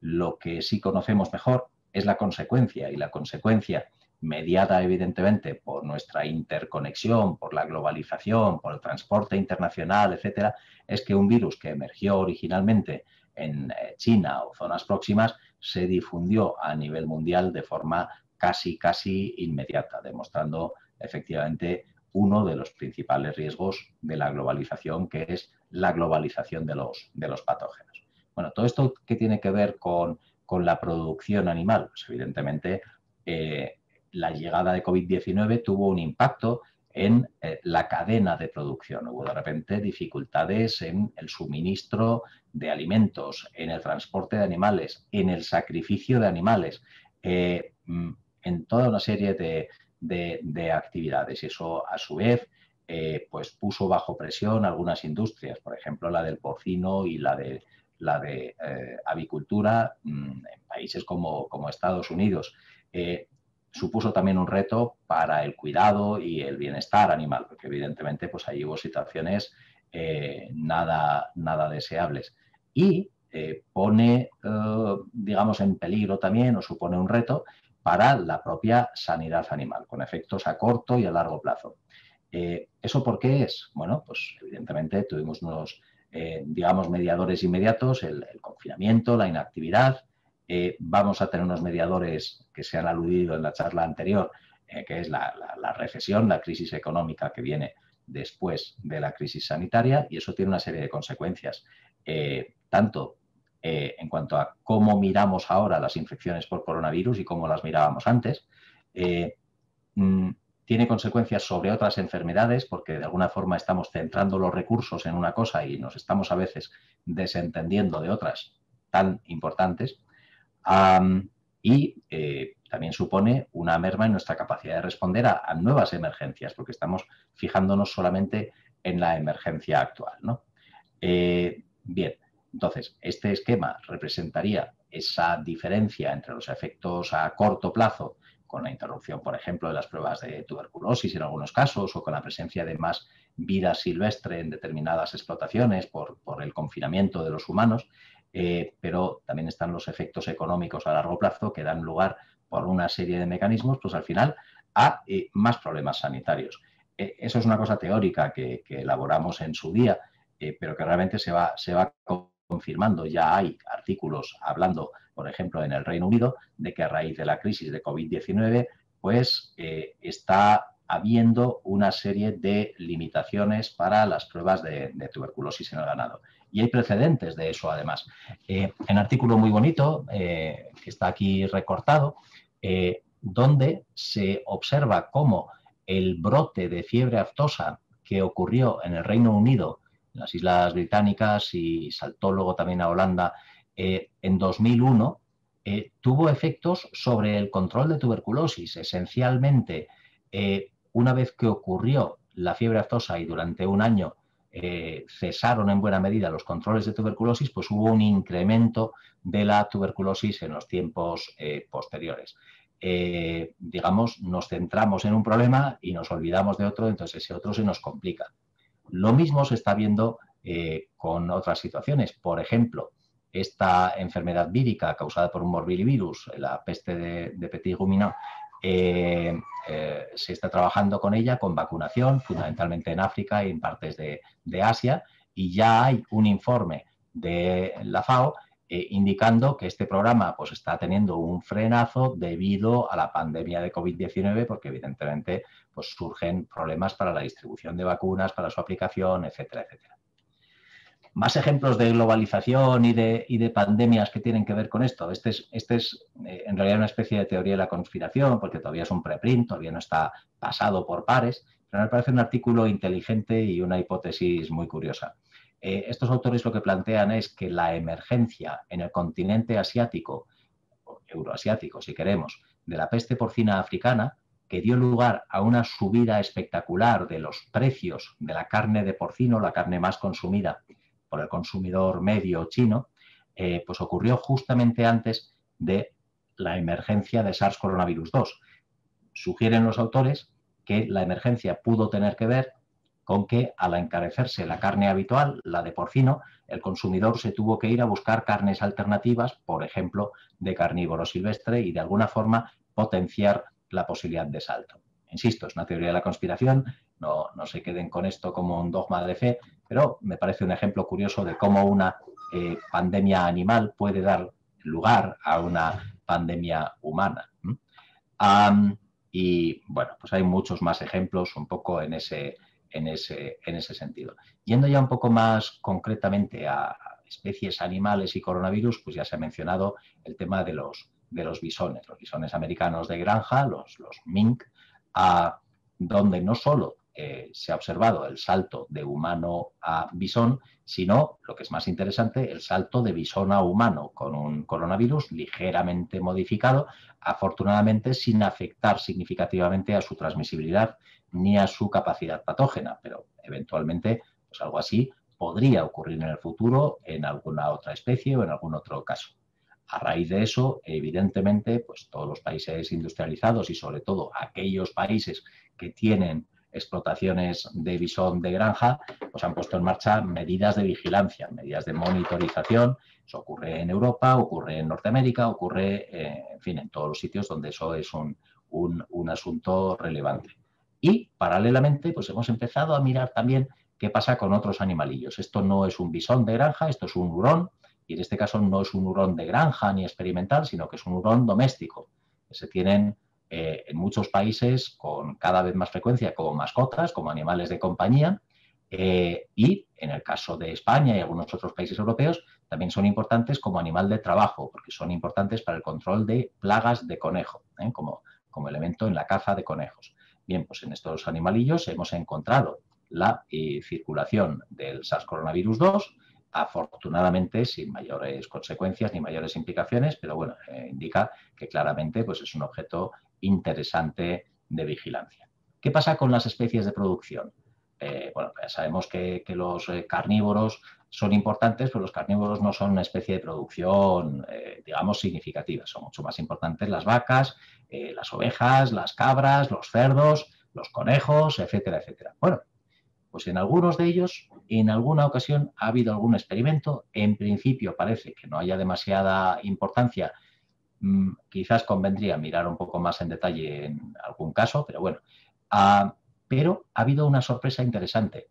El ciervo de cola blanca, que por cierto también está presente en México, pues ahí se ha ensayado la inoculación experimental con SARS-CoV-2. Lo hicieron los colegas, este es Mitch Palmer, el líder del estudio, lo hicieron los colegas americanos en el USDA y infectaron una serie de ciervos de cola blanca y dejaron además una serie de ciervos control en contacto con los anteriores. Bueno, pues no solo demostraron que los cola blancas son capaces de infectarse con SARS-CoV-2, sino además que son capaces de transmitir SARS-CoV-2 a otros ciervos que están en contacto. Es decir, potencialmente ahí podríamos tener un reservorio, en este caso silvestre, de la infección. Bueno, y eso tiene que ver un poco con lo que antes se hablaba de los mecanismos de emergencia, ¿no? Yo creo que más que en sí por la pérdida de biodiversidad, el mecanismo es principalmente por la pérdida de barreras entre lo que somos los humanos, lo que son los animales domésticos y lo que son las especies silvestres, y que cada vez hay más probabilidad y más mecanismos de que haya un solapamiento entre unos y otros y por tanto facilitemos la posibilidad de que haya patógenos que crucen la barrera de especie. En ese sentido, yo creo que tenemos mucho que aprender de las ciencias veterinarias.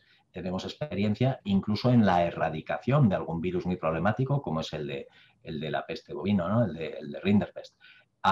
Y podemos aprender también de las experiencias en relación con fiebre aftosa. Y de hecho, eso se ha postulado. Hay un artículo publicado el año pasado en esta revista donde hacen un poco ese paralelismo, las diferencias y las lecciones que podemos aprender entre cómo se controló la fiebre aftosa y qué es lo que se está haciendo para intentar controlar COVID-19 o SARS coronavirus 2. Y bueno, ahí hay distintas cuestiones en las que fijarse, ¿no? Asegurarse por de pronto que los brotes no se conviertan en epidemias, es decir, tener mecanismos de alerta temprana y de acción temprana, tener rápidamente disponibles pruebas y métodos de detección a poder ser in situ, tener paneles de expertos reales, no simplemente políticos del gobierno de alguna forma, bueno, pues con otros intereses, con otras agendas, que no sea puramente siempre el control prioritario de la enfermedad. Y aprender también de experiencias como, por ejemplo, con otros coronavirus animales, donde ya hay precedentes de epidemias o de pandemias, ¿no? Como pueda ser el caso de la diarrea epidémica porcina y los saltos y las mutaciones y los cambios y los traslados del virus de un sitio a otro, o lo que sabemos, por ejemplo, de los coronavirus aviares. Les invito a leer este artículo que está en The Conversation y es de acceso gratuito, sobre lo que las gallinas nos pueden enseñar sobre el control de coronavirus, ¿no? Y al final incluso sabemos mucho en el mundo veterinario de las vacunas, de su desarrollo, de las dificultades y de las ventajas y dificultades que se va a encontrar la aplicación de ese tipo de herramientas. Entonces, en base a eso, ¿cuánto tiempo más vamos a estar viviendo con el problema de coronavirus? Bueno, pues eso es difícil de predecir, pero lo normal es que con la progresiva difusión de las vacunas, no solo en los países que ahora van más adelantados, sino ojalá pues progresivamente, realmente en todo el mundo, pues vayamos cambiando un poco de imagen. Pero esencialmente, ¿qué es lo que ha pasado? El virus ha emergido, hemos respondido con distanciamiento, con mascarillas, con confinamiento, en fin, depende de la situación de cada país y de la política de cada país también. Y se ha producido una selección natural. Al final, el virus ha evolucionado, o sea, nosotros hemos seleccionado de alguna forma las variantes más transmisibles, porque eran al final las más exitosas ante esa situación. A partir de ahí se han ido desarrollando vacunas, se ha ido produciendo inmunidad de grupo, aunque solo fuese por la infección masiva, y a partir de ahí otra selección natural es la creación de variantes que tengan un mayor escape antigénico, ¿no? Que tengan mayor capacidad de resistir. ¿Qué remedios hay ahí? Pues vigilar variantes, mejorar la detección, facilitar mucho más el acceso libre a test rápidos, por ejemplo, reducir la transmisión pensando en el asunto de los aerosoles, calidad de mascarillas, etcétera, y evidentemente las vacunas como herramienta principal, pero finalmente aprender a vivir con el virus, porque vamos a estar conviviendo con este nuevo coronavirus, pues ya pues seguramente por los próximos siglos.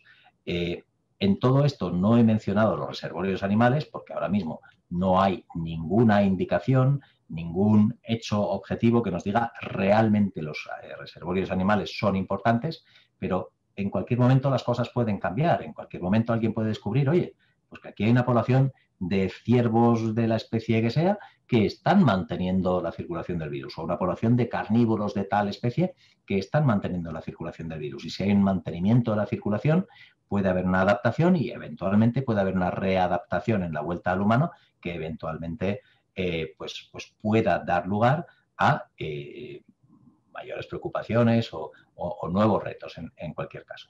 De forma que, por resumir ya el asunto y terminar, estamos en una época de cambio global y de difusión de patógenos donde, bueno, pues la biodiversidad tiene su papel, pero pienso que la globalización de movimientos y la proximidad entre especies tiene un papel también muy importante. Creo que es importante, en consecuencia, involucrar a los veterinarios y en general a los especialistas en el mundo animal, también de la producción, en la lucha contra las enfermedades emergentes y no pensar, además, solamente en SARS, sino pensar globalmente. Y desde el punto de vista ya más del control sanitario en el mundo animal, pues parece razonable adaptar el manejo, adaptar las estrategias de control sanitario a los recursos disponibles, pensando por un lado en lo que es urgente y emergente y por otro lado en mantener lo que es importante igualmente. Muchísimas gracias.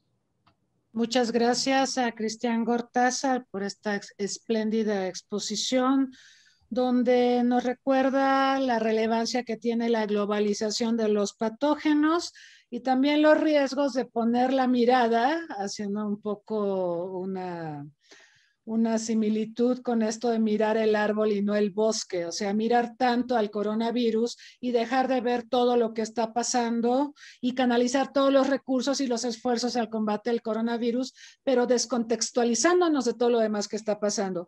Yo creo que estos elementos son fundamentales para que podamos aspirar a tener éxito en el combate de esta enfermedad.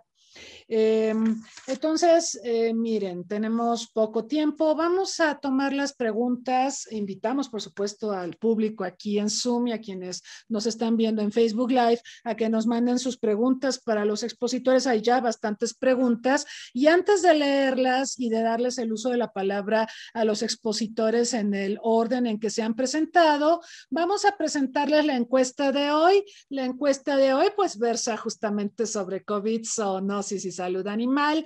La pregunta no tiene respuestas correctas, es simplemente conocer su opinión y me parece que también es de opción múltiple. Dice la pregunta: existen pocos estudios sobre la prevalencia del SARS-CoV-2 en murciélagos y otras especies. ¿Considera que se debe incrementar la vigilancia epidemiológica en estos y otros animales? Bueno, sí. No, no es un tema importante. La prioridad debe ser la vigilancia epidemiológica en humanos. No existe evidencia de que el murciélago haya transmitido el COVID-19 a humanos. La prioridad debe ser la vacunación de humanos. La vigilancia epidemiológica debe incluir el paradigma de una salud, incluyendo animales, vegetales y seres humanos. Bueno, ahí está la encuesta. Los invitamos a participar y voy a proceder a leer las preguntas que nos han llegado tanto aquí en el chat de Zoom como a través de Facebook Live. Se pregunta por parte de Juan Carlos Mondragón: considerando el alto volumen de tráfico ilegal de animales que existe en el mundo y su potencialidad de transmisión de enfermedades, ¿sería viable promover la regulación de este comercio y buscar establecer ciertos estándares de salubridad en comparación con intentar combatirlo? Esto también considerando la posibilidad de una gestión sostenible y regulada de ciertas especies. ¿Qué opinan al respecto? Viene otra pregunta aquí. Si los contagios entre humanos y otras especies y viceversa prácticamente forman parte de nuestras dinámicas biológicas, ¿nosotros qué hacemos? Es decir, ¿qué deberíamos hacer para lidiar con esta situación inevitable? Pregunta para Fernando. El 14 de febrero de 2022 se cumplirán 50 años de relaciones diplomáticas con China.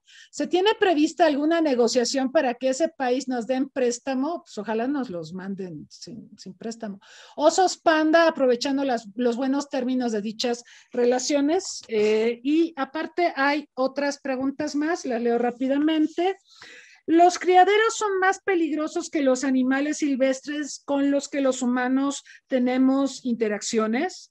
Otra pregunta, ¿por qué el ébola no se propagó como el COVID? ¿Tiene potencial pandémico o no? Otra pregunta, ¿la viruela de mono es tan terrible como la viruela que la Organización Mundial de la Salud declaró extinta en 1980? ¿Podría producirse un regreso de la viruela a pesar de que es una enfermedad erradicada? Bueno, creo que son fascinantes las preguntas. Vamos a comenzar con Francisco Monroy, por favor. Muchas gracias. Bueno, definitivamente no puedo contestar todas. Voy a hablar acerca de la del comercio.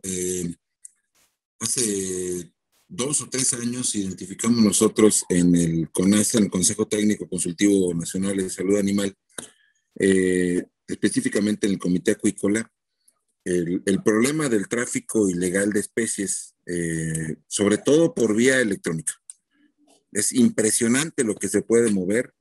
Por ahí algunos colegas empezaron a detectarlo a partir de la movilización de reptiles, de grandes reptiles. Uno se mete, paga y puede recibir un reptil, o podía en ese entonces recibir un gran reptil tipo caimán o cocodrilos, una cosa así, casi sin mayor problema, sin ningún tipo de requisito sanitario o nada, ¿no? Esto, por supuesto, tiene impacto desde el punto de vista de la biodiversidad, de la introducción de especies en zonas en las que no se ha hecho ningún estudio para ver si son o no aceptables, en el propio bienestar de los animales que viajan en condiciones infrahumanas y que muchas veces se han encontrado muertos porque no se transportan en las condiciones adecuadas y que tampoco se sabe para qué se van a utilizar. Entonces, hablamos con las autoridades, el CONASA justamente tiene esa misión de plantear problemáticas y proponer soluciones. Por lo pronto ya se estableció una serie de reglamentaciones con las principales plataformas de comercio digital o electrónico, que en aquel entonces todavía no tenían una movilización tan grande como la que han tenido en el último año, justamente como una consecuencia de la pandemia. Y ya se están pidiendo por lo menos que las empresas, los transportes, los autobuses y demás, que es por donde se hacía la mayor parte de esta movilización, no autoricen ninguna movilización que no tenga que no venga con todos los aspectos legales que establece Semarnat, Profepa y todas las instancias, incluyendo la propia SADER, por cuestiones sanitarias, por cuestiones de biodiversidad, etcétera, ¿no? Entonces, bueno, hay una pequeña esperanza de que esto se empiece a controlar de alguna manera. La verdad es que hay tráfico ilegal, lo sabemos, hay zonas del país donde hay mercados, un poco lo que nos mostraba Fernando igual en Campeche, que ocurre, se reproduce en prácticamente todo el país, donde hay mercados de animales vivos, de especies domésticas, pero de especies también silvestres, que ya sabemos cómo obtienen estos ejemplares, normalmente pues matando familias, devastando nidos, etcétera, ¿no? Y el problema más triste es que hay un mercado para esto, es decir, hay gente que quiere comprar mascotas exóticas sin saber ni siquiera en el problema que se está metiendo, sin tener las condiciones adecuadas y demás. Entonces, pues es todo una cuestión. La reglamentación pues, es importante, pero es, yo creo, mucho más importante la conciencia con respecto a el público que no consuma estas especies y lamentablemente las usan a veces como animales de compañía, pero otras veces para ritos o cuestiones a veces de amarres, brujería, santería y pues hay una infinidad de usos lamentables en todo esto, ¿no? Es triste y creo que sí sería algo que se tendría que abordar, pero es un problema extraordinariamente complejo que tiene a veces por raíces económicas. La gente ha venido desplazando su actividad natural, me refiero a la gente en los sitios de origen de estas especies animales, y pues el comercio de estas especies es su modus vivendi, lamentablemente, ¿no? Ilegal y como se quiera ver, pero ocurre. Entonces es una cuestión de abordar los problemas de fondo, de raíz, y bueno, yo no tengo esa receta, pero creo que sí tendría que ser grupos interdisciplinarios los que pudieran tratar de plantear estas soluciones que tienen, insisto, una raíz social, cultural, y no solamente cuestión regulatoria. Muchas gracias. Efectivamente, a mí me ha tocado ver incluso hasta en Facebook que ofertan animales exóticos, orquídeas. El tráfico de orquídeas se disparó en la pandemia. He visto orquídeas ofertadas en mercadolibre.com. Es increíble. Pero efectivamente tenemos que trabajar, obviamente, en diversos planos, no solo en la criminalización de estas actividades, sino en concientizar y educar a la población también para entender los peligros que entraña este tipo de actividades, incluso para la salud humana, como se ha explicado aquí. Fernando Agual, por favor. Gracias. Bueno, son muchas preguntas que ya hasta se me olvidaron, pero una de ellas, precisamente lo que comentaba el doctor Monroy, el tráfico. En México hay un esquema que le llamamos el Sistema de Unidades de Manejo para la Conservación de la Vida Silvestre.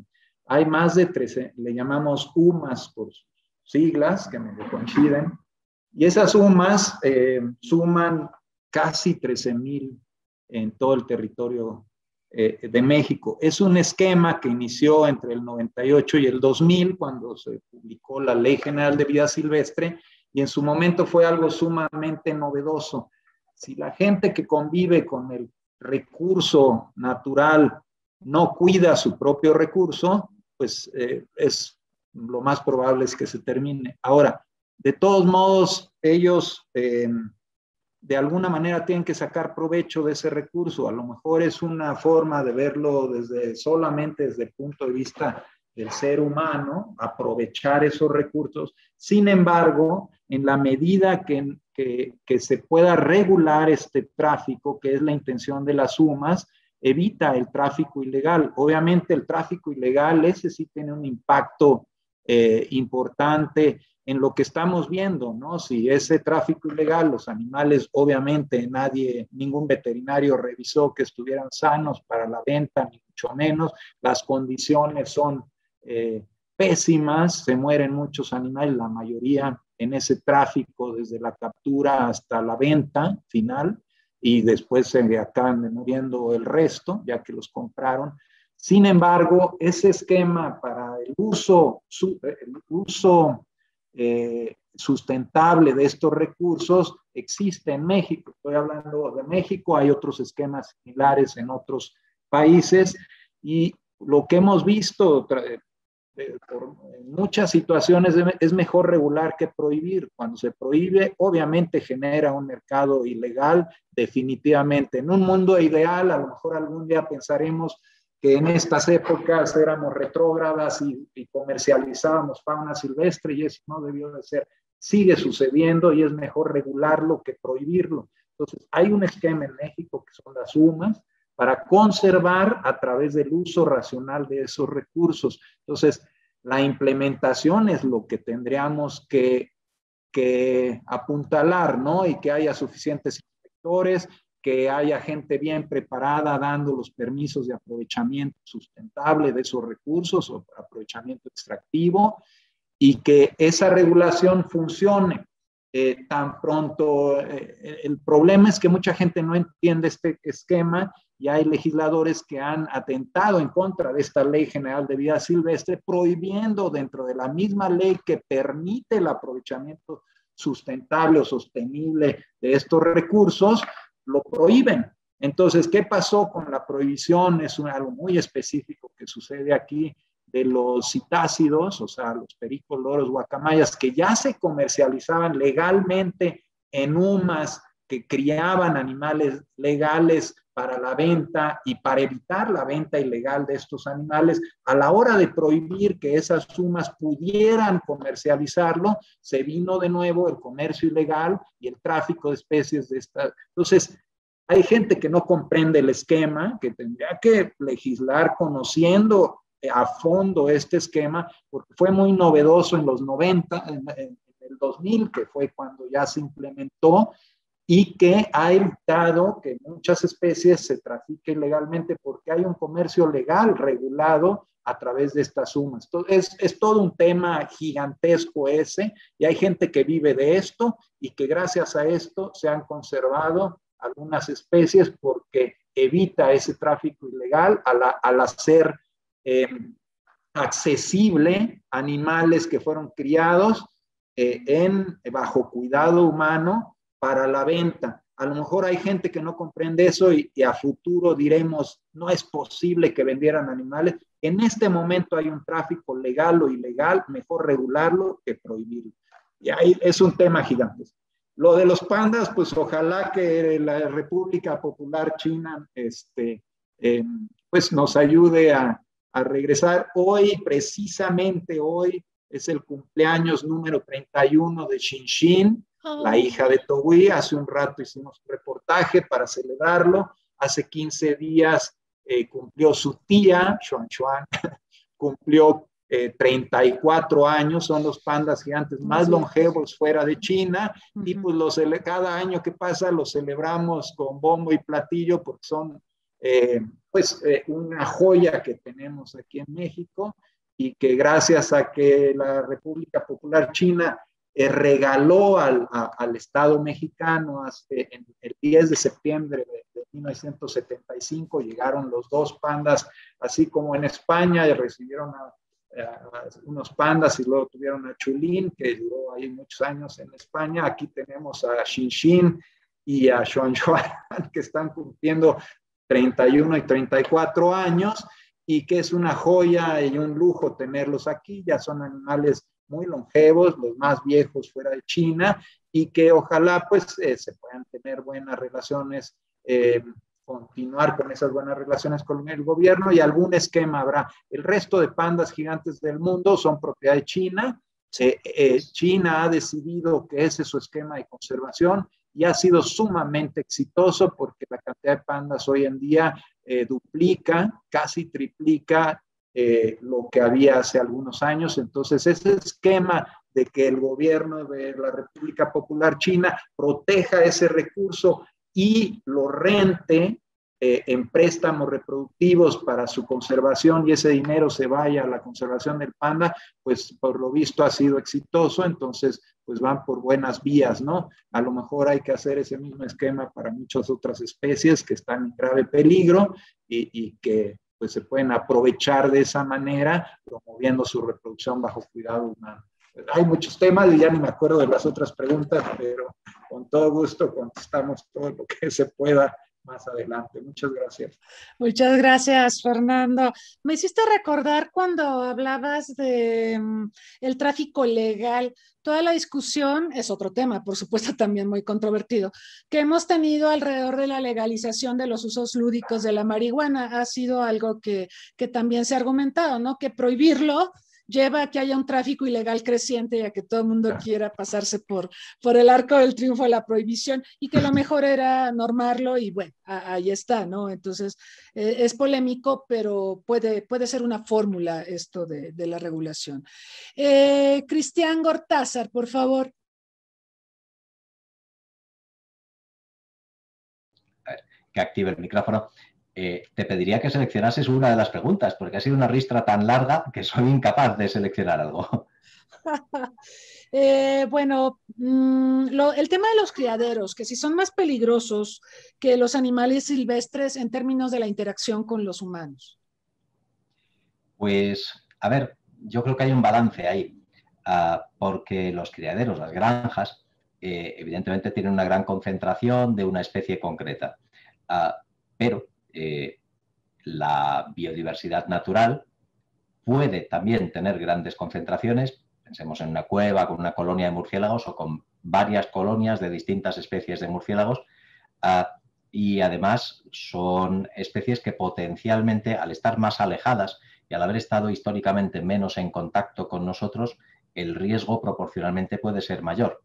Entonces, digamos que mientras con las granjas o en general con los animales domésticos nuestra proximidad es muy evidente, con los animales silvestres la proximidad es menor, pero el riesgo potencial es mayor. De forma que al final, si lo ponemos en una balanza, yo diría que los riesgos son parecidos.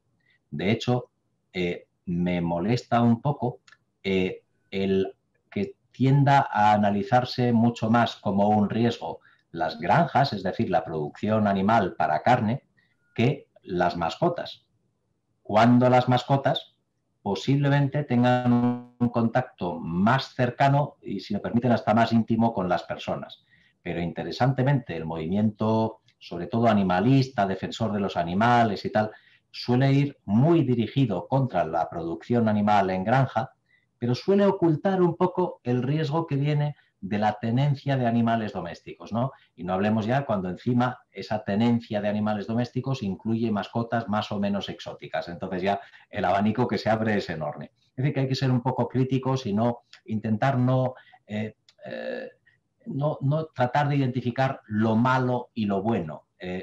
Los riesgos están en todas partes, lo que hay que hacer es medirlos y convivir con ellos, porque lo que está claro es que vamos a tener otra pandemia, que esa pandemia sea de otro coronavirus, sea de un virus influenza, sea de resistencias antimicrobianas en bacterias, o sea de un hongo, eso no lo sabemos, pero que va a haber otra pandemia, eso es seguro, eso podemos estar absolutamente seguros. Lo que tenemos que hacer es analizar bien los riesgos y prepararnos bien para que no nos vuelva a pillar con el paso cambiado como nos ha ocurrido en este caso, ¿no? Muy bien, muchas gracias. Nos estamos acercando al final de esta transmisión. Le voy a pedir a cada uno de nuestros expositores una reflexión final y aprovecho también para presentar los resultados de la votación. Prácticamente todas las votaciones dicen que la vigilancia epidemiológica debe incluir el paradigma de una salud, incluyendo animales, vegetales y seres humanos. Muchas gracias por su participación. Y entonces, pues nuevamente en el orden en que se presentaron, les pediría una reflexión final, empezando con Francisco Monroy, por favor. Muchas gracias. Bueno, quedan muchísimos temas en el tintero, que siempre ocurre esto en un seminario de esta naturaleza, con estos temas que siguen siendo novedosos, que sigue habiendo una gran cantidad de aristas en ellos. Creo que la reflexión final puede ir en el sentido de el trabajo efectivamente en equipo, grupal, institucional, interdisciplinario, con múltiples enfoques, tratar de comprender las problemáticas. Siempre juzgamos, es que para qué la gente va y devasta. Bueno, pues cuando no tienes otras condiciones y otras formas de vida, pues parece criminal lo que se hace cuando estamos desde fuera, pero pues es la realidad cotidiana de muchas personas, ¿no? Lo que tenemos que hacer es ayudar a mejorar esas condiciones, promover condiciones que favorezcan el desarrollo sostenible, si es que alguien sabe exactamente qué significa el desarrollo sostenible. La realidad es que somos muchos en este planeta y eso es lo que está impactando, ¿no? ¿Qué tenemos que hacer? Bueno, tratar de ser menos en la medida de lo posible, o sea, tratar de crecer cada vez menos como población, detenernos en cuanto a número e ir disminuyendo, pero eso a los países no les gusta porque Japón, por ejemplo, ya está en esa dinámica y tiene temor porque su población está envejeciendo y ya no hay jóvenes, no se están renovando y entonces no duda uno en que venga de pronto un boom en este sentido para contrarrestarlo. Tenemos que ser mucho más eficientes en la producción, transformación, comercialización, procesamiento y uso de los alimentos, porque hay un desperdicio impresionante, se estima 40-50% de los alimentos, entonces a veces no tenemos que producir más, tenemos que producir mejor, conservar mejor y también utilizar mejor nuestros alimentos. Es decir, hay múltiples puntos por donde podemos abordar esta problemática, porque las consecuencias o las pandemias o las zoonosis o las enfermedades son solamente efectos de algo que masivamente como humanidad no estamos haciendo bien, y eso es hacia donde tendríamos, yo creo, que reflexionar todos. Esa es mi aportación y muchas gracias. Gracias por la invitación. Muchas gracias a Francisco Monroy. Fernando Gual, por favor. Bien, gracias. Totalmente de acuerdo. El trabajo multidisciplinario, transdisciplinario es fundamental. Y yo retomo lo de la pérdida de la biodiversidad, evitarla o promover la conservación de la vida silvestre, apoyo el concepto de una salud definitivamente. Entonces, es una de las herramientas que se tienen y pues cada quien en su ámbito de competencia pues promueve una pequeña parte de todo ese concepto de una salud o lo que nos gusta a los involucrados en fauna silvestre, medicina de la conservación o salud ecológica, apoyar esas iniciativas, aplaudir el trabajo, fue formidable, yo lo repito porque se te pone la carne de gallina cuando lo escuchas, esa ovación en un partido de tenis, a una persona y a todo el equipo de gente dedicada a la salud que está apoyando, enfrentando al COVID. No nada más hay que aplaudirlos, sino apoyarlos económicamente. Eso es lo que se requiere, visibilizar la labor de esos científicos de punta de lanza que están trabajando en todo esto, visibilizarlo de esa manera. Ya se logró, por supuesto. Ahora, pues, buscar los recursos. Eso es igual importante que otras situaciones, el apoyar la ciencia y animar a mucha gente joven. Algunos de nosotros, doctor Monroy, somos profesores, ¿no? Estamos animando a la gente a dedicarse a eso, porque a veces es más vistoso ser futbolista, que yo soy futbolero totalmente, pero es mucho más vistoso y parece uno que si se dedica a algunas cuestiones de ese tipo es más exitoso. De ninguna manera. Esta gente que está ahí tras bambalinas, estudiando y descubriendo algunas cuestiones que salvan a la humanidad, una vacuna que nos está ayudando, pues hay que aplaudirlo, visibilizarlo y apoyarlo, ¿no? Buscar en nuestros gobiernos que apoyen estas iniciativas, no otras, ¿no? Se requiere mucho apoyo en esto y obviamente, pues nosotros en el ámbito de la conservación de especies, pues se requiere mucho apoyo, ¿no? Porque si no, sin ese apoyo, pues no se logra nada, ¿no? Entonces, más que nada es visibilizar esto a través de estos foros y buscar los apoyos adecuados, ¿no? Muchas gracias por la invitación. Muchas gracias, Fernando. Cristian Gortázar, por favor.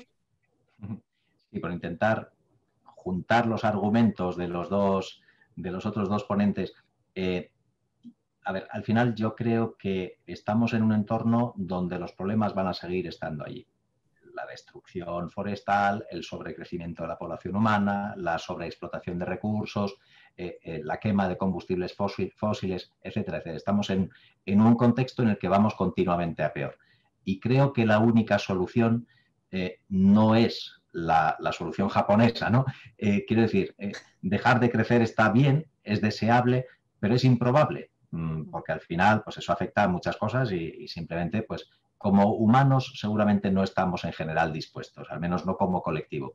De forma que si seguimos creciendo y seguimos utilizando los recursos, cada vez vamos a enfrentarnos a nuevos retos, a nuevos problemas. Y creo que la única solución a esos nuevos problemas está en las dos cosas que ellos han mencionado. La cuestión una salud, es decir, realmente integrar el mundo de la ecología con el mundo animal y con el mundo médico, de forma que seamos capaces de abarcarlo todo bien y desde el principio y, como muy bien decía Fernando, apostar por la ciencia. Yo creo que la ciencia, el conocimiento, los nuevos inventos, los nuevos descubrimientos, como han sido, por ejemplo, las vacunas ARN, que ahora se van a empezar a aplicar a problemas médicos muy distintos, nada que ver con virus, nada que ver con infecciosas, y van a suponer una revolución realmente en medicina. Es una cosa buena que nos trajo el COVID, de alguna forma. Bueno, pues ese tipo de descubrimientos son los que nos pueden sacar del atolladero, porque no creo que nos vaya a sacar la bonomía del ser humano. Lo siento, pero me temo que o nos saca la ciencia o de aquí no nos saca nadie. Muchas gracias a Cristian Gortázar. En realidad hemos tenido un panel formidable. Yo espero que podamos continuar con estas reflexiones más adelante, porque efectivamente se quedaron muchos temas en el tintero. Les agradezco mucho sus contribuciones, sus reflexiones. Ha sido muy rico escuchar los planteamientos con las diversas perspectivas y con el acento en unos y otros temas. Muchísimas gracias. Agradezco también a quienes nos han acompañado aquí en Zoom y en Facebook Live. Los invitamos, por supuesto, a la sesión de la próxima semana. Vamos a estar analizando el impacto del COVID-19 en las cadenas de valor, que ciertamente ha habido impactos terribles que han impactado, que han tenido consecuencias en la producción. Nos hablarán los expertos sobre este tema. También los invitamos el martes en la entrevista de Una Tarde con, nos va a acompañar el exministro de Asuntos Exteriores de Canadá, Lloyd Axworthy a las 5 de la tarde. Están todos cordialmente invitados. También les pedimos, si así lo desean, nos visiten en nuestras redes sociales, nos den un like y nos escriban y nos digan qué les gustaría que analizáramos, qué temas les gustaría que abordáramos y qué invitados deberíamos tener. Y pues sin más, nuevamente agradezco a todos su presencia el día de hoy y hasta muy pronto. Muchas gracias.